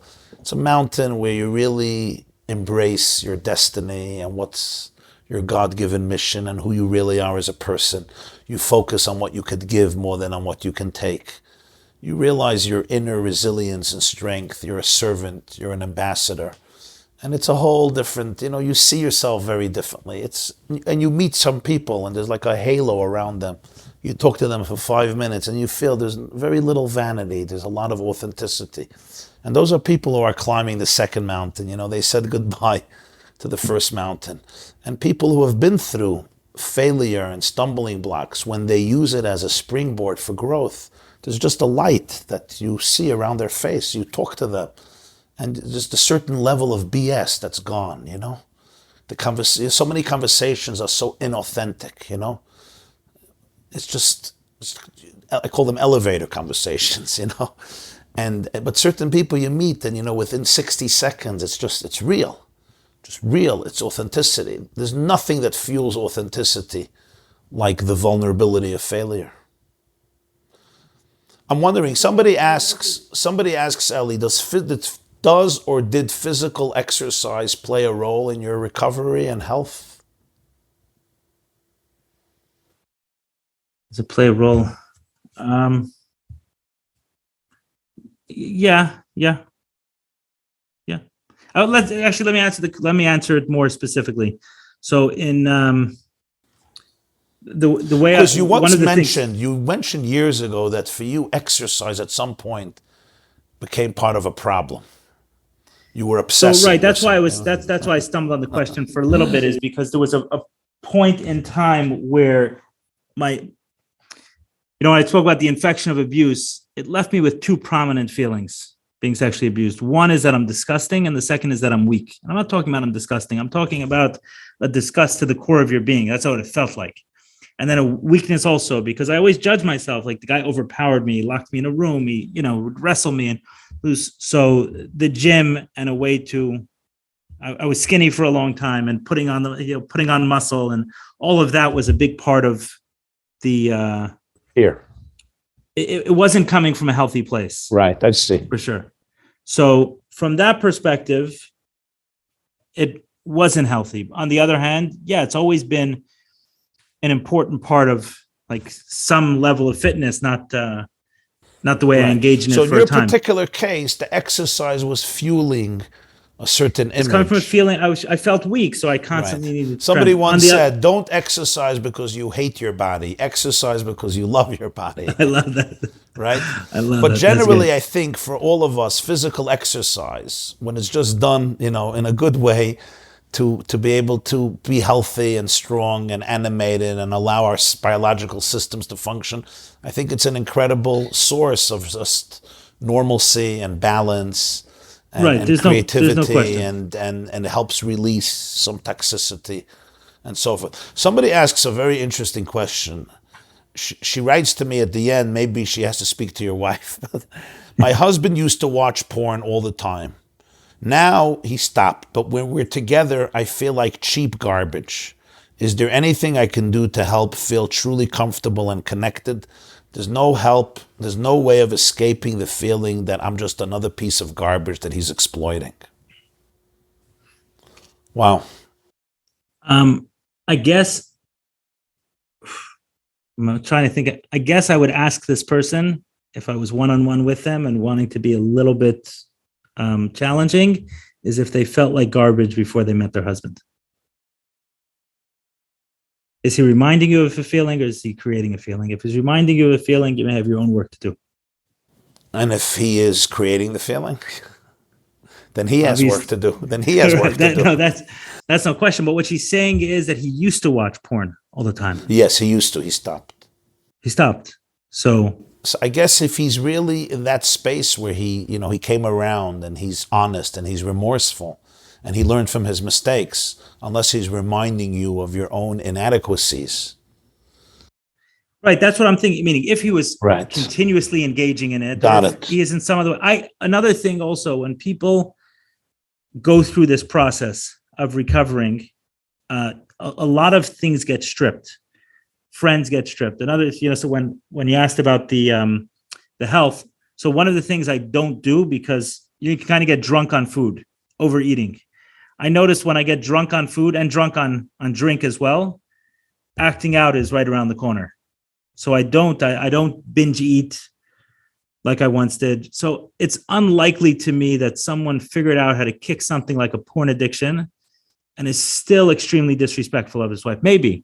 And if that's the case, then that's why you feel like garbage. And, the whole relationship has to be looked at. Why are you with someone who's making you feel like garbage?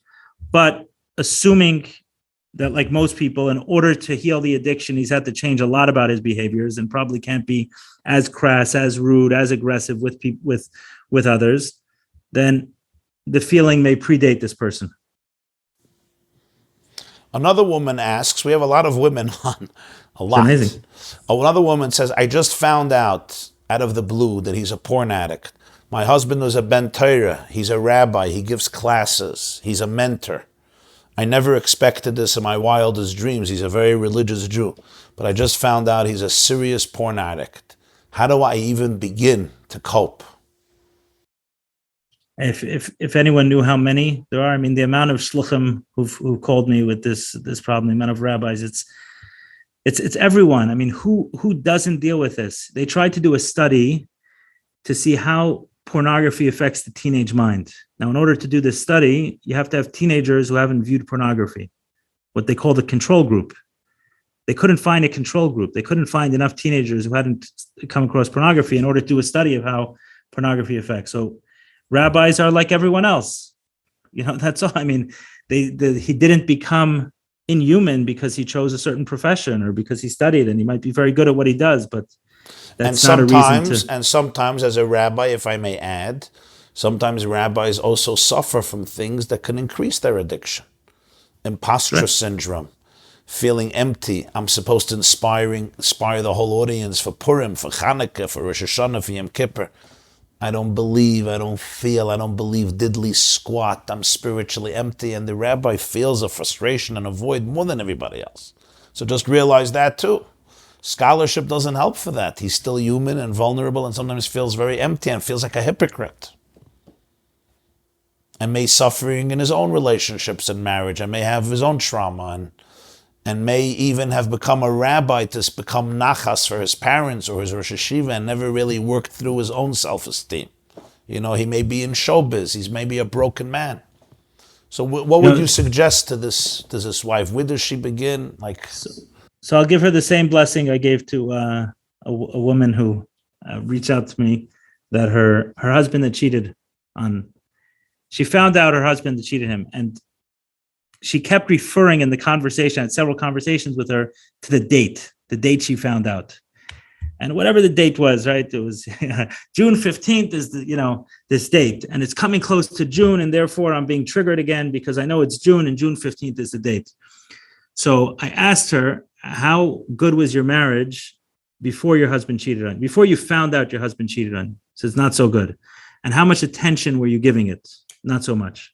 The fact that it wasn't, but you knew it wasn't good, but you weren't giving it any attention. And neither was your husband. Now, how much attention are you giving it? It's the number one most important thing in my life, is working on the addiction. So I said, I bless you that sooner than later, you should realize what I already realized. And I think anyone else looking at the situation with an honest view realizes this is the best day of your life and the best thing for your marriage, that you found out he was cheating, because it wasn't good.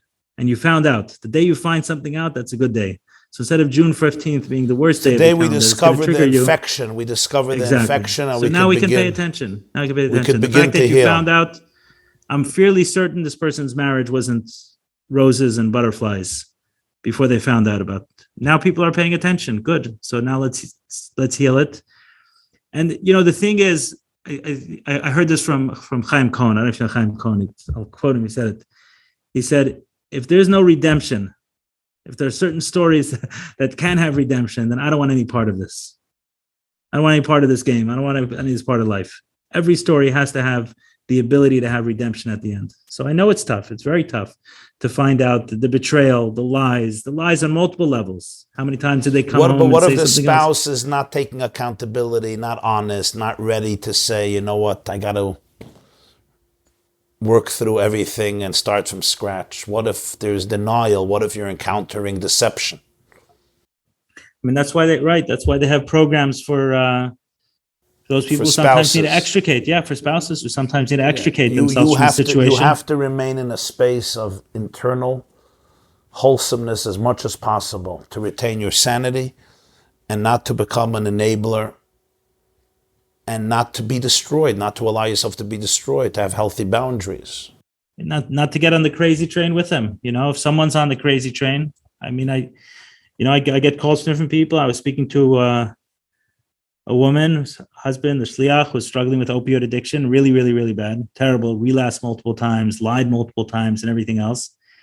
And in her mind, at least from the first time I spoke to her, it was, my life is never going to be okay until I know with certainty that my husband is not doing opioids. And she's going to have to get off that train because he's on the crazy train. It is what it is. He's struggling. He's got to numb something. He's running away from deep pain. And if her mood is dependent on his instability, I mean, it's unsustainable. So the only option for her is to get to a place where she separates in a healthy way from emotionally from her husband, and says, I'm going to have a life of my own choosing, not dependent on whether he did or didn't, and not even whether he did or didn't. It's whether I know for certain that he didn't. Okay, and now what are you going to do? A urine analysis every 40 minutes? I mean, come on. It is so tragic when we see people who are in the clergy.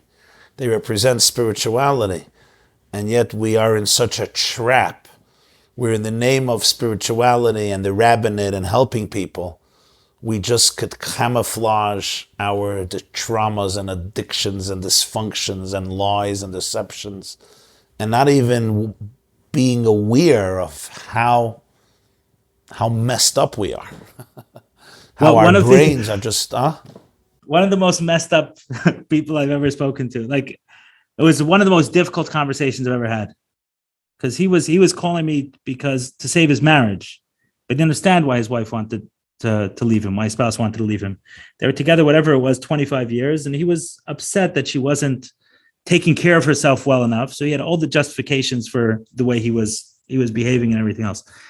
And when I was talking to him and explaining to him, like, hey, why she feels this way and things like that, he kept going back to blaming on her. But at some point he said, listen, I'm both a rabbi and a therapist. How can you tell me these things about me? Like, you want me to acknowledge I have an issue? I said, you have the biggest issue of anyone I've ever met. Like I said, I've never met someone with such a big issue. He's like, what do you mean? What do you mean? Like, we're going. I said, the issue is that you think you shouldn't have any issues. Like, we're human beings. Like, come on, what are we put here for? We're put here to struggle, to overcome a struggle. So you're locked in this prison, and I understand it. I'm a rabbi and a therapist. Right. Half the day I have the rabbi hat, half the day I have the therapist hat. I'm Superman, Harry Potter. Right. And thank God, like something like the 12 steps where you meet, there's no one at the front of the room who earns that, say, okay, I'm the guy who's figured it out, so everyone else does. Of course, our brain tricks ourselves, just like I was sharing earlier. Oh, I'm sober for this many years, and we take on these positions, but it's not the core of it. The core of it is we're wounded healers, and we're people who are stumbling in the dark, who've got a little bit of light, and then say, okay, I can flash a light for you, but I need you to flash a light for me. I think, if I may change the subject, I think Putin is a very powerful lesson for so many of us. What an ego that is unbridled and unchecked is capable of. Here's a man who built Russia, who helped the Jews of Russia so much, but he's going to go down in history as a monster because his ego literally has no bounds. When we have no reckoning, no introspection, nobody to challenge us, nobody to say, maybe you're wounded, do you know how to back off, it's unbelievable. You see, a person is ready to schlep a world into conflict, destroy a country and the lives of who knows how many people. Why? For what? Literally, just an insane ego. A pare. Huh? I said a pare. Just an insane ego. Haman had one Jew not bowing down to him, and he decided he needs to do genocide because one man didn't bow down to him. Well, yeah. But what does that mean for us? For us, I don't think many of us have such big egos, but we have such deep traumas that translate into narcissism or all forms of egotism or insecurities that just make us really surrender to our lowest angels. So it's just a lesson in how self-destructive some talented and smart people can be and bury everything they accomplished.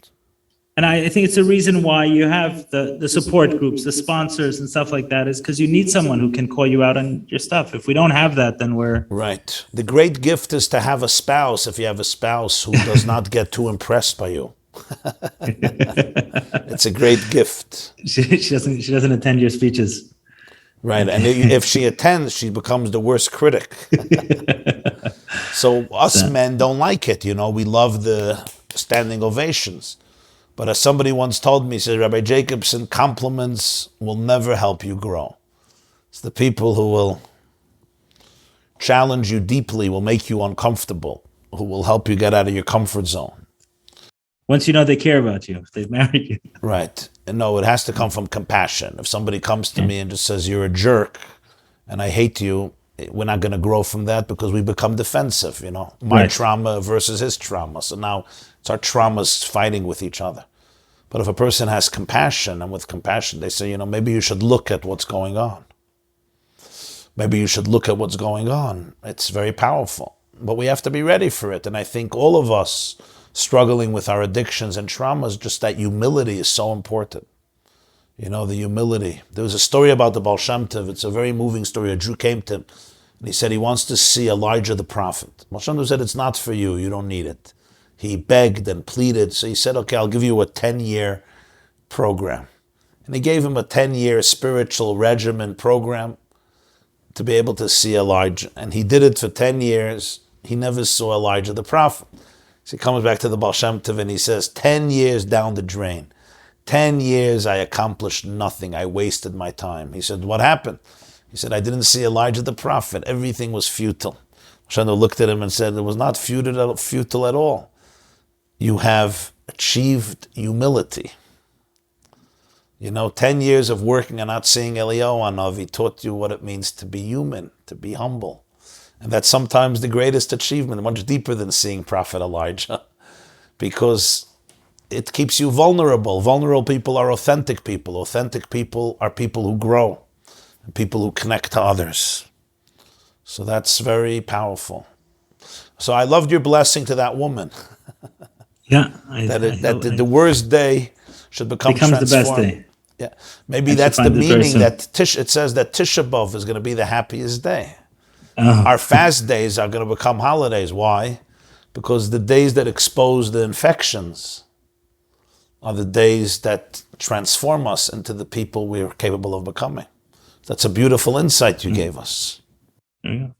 So we need more. I mean, for those listening in who struggled a lot, there are a lot of people struggling. So there are a lot of people in pain. So more and more people need to lean in and recognize that their experiences that they've had are not for nothing. We have to be able to transcend the stigmas, and to realize that addiction is innate to the human condition. In other words, if I'm a real human being, I'm suffering from one form of addiction or another. Addiction is really just escaping the void that comes from self-consciousness that keeps me lonely and broken and separated. Right. I think the assumption has to be when you're walking into a room that everyone is struggling in one form or another. Like that's the assumption. And I think the main purpose of this conversation is just to dispose of the shame, because the shame are those things that we feel make us not worthy of being in the same room as others, when in fact it's what gives us the most commonality with other people.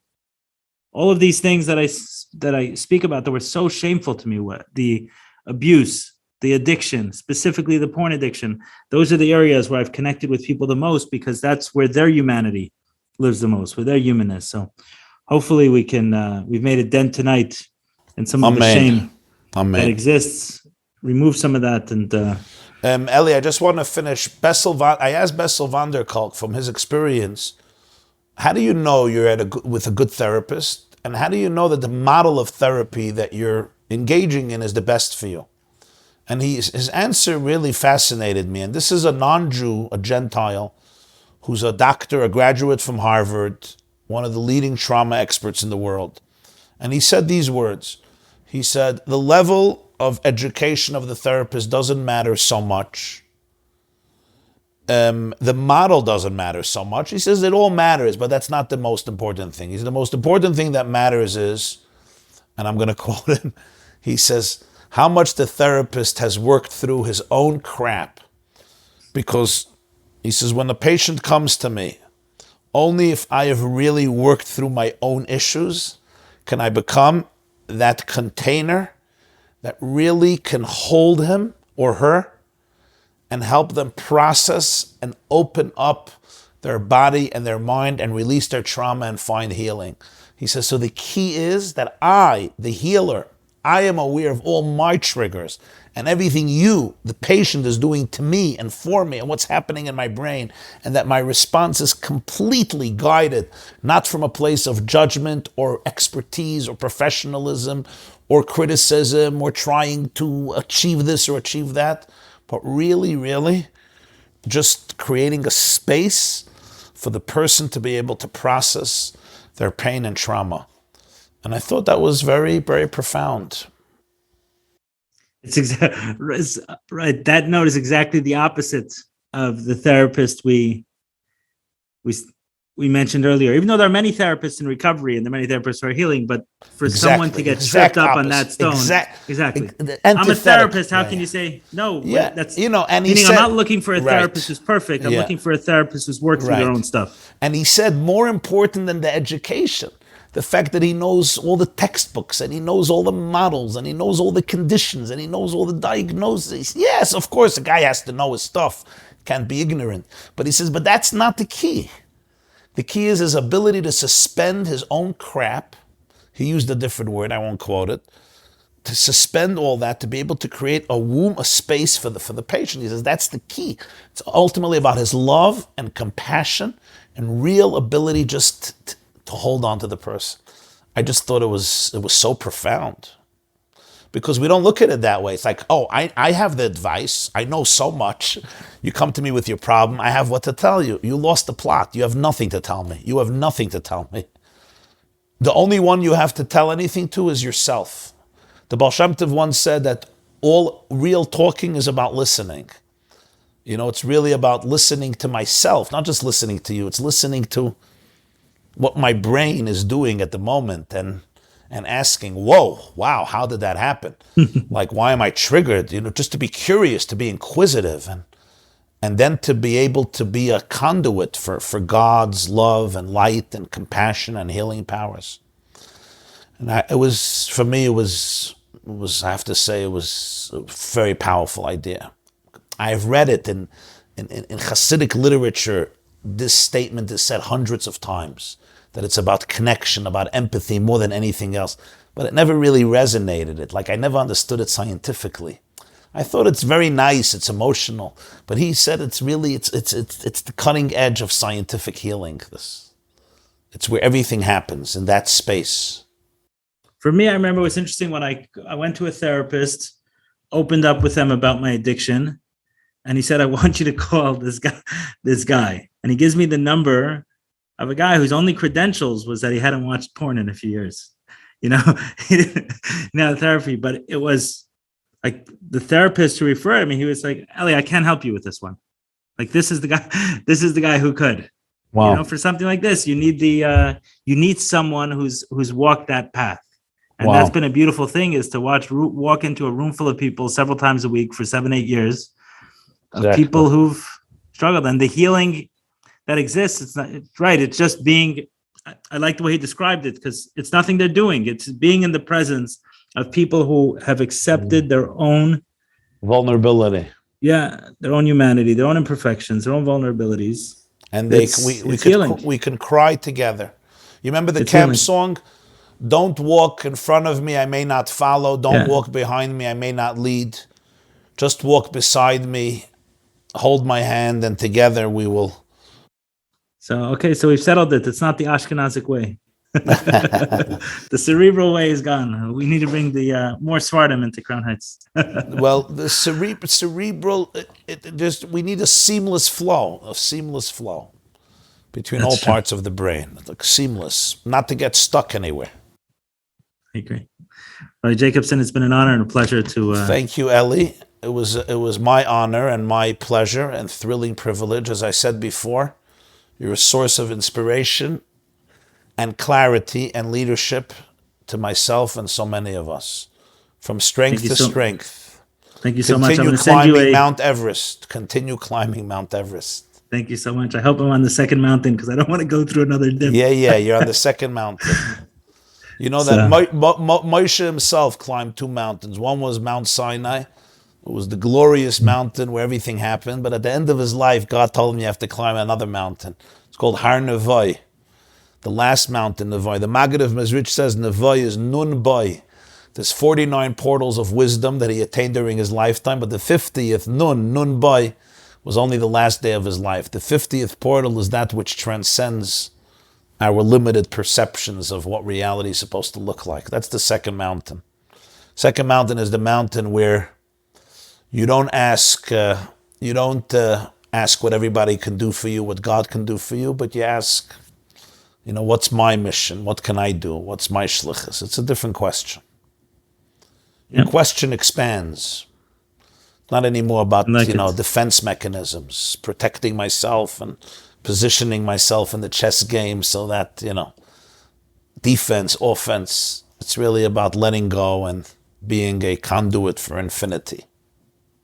Amen to that. And I guess vulnerability is the great catalyst for that, paradoxically.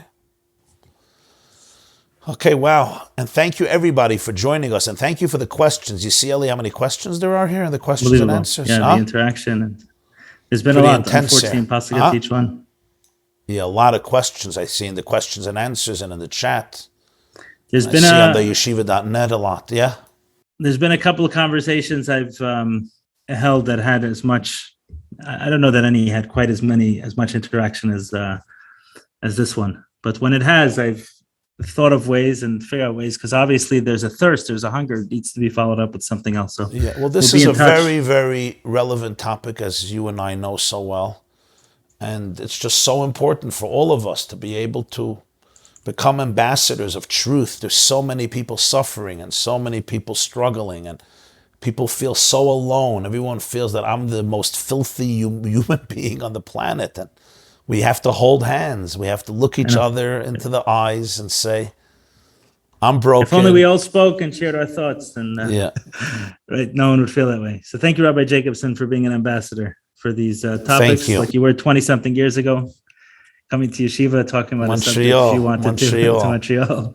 And then on the sexual abuse, being one of the first rabbis to speak out publicly about that. And now thank you. That means a lot. Thank you. Take care, everyone. Good night. Good night. Thank you. Bye-bye.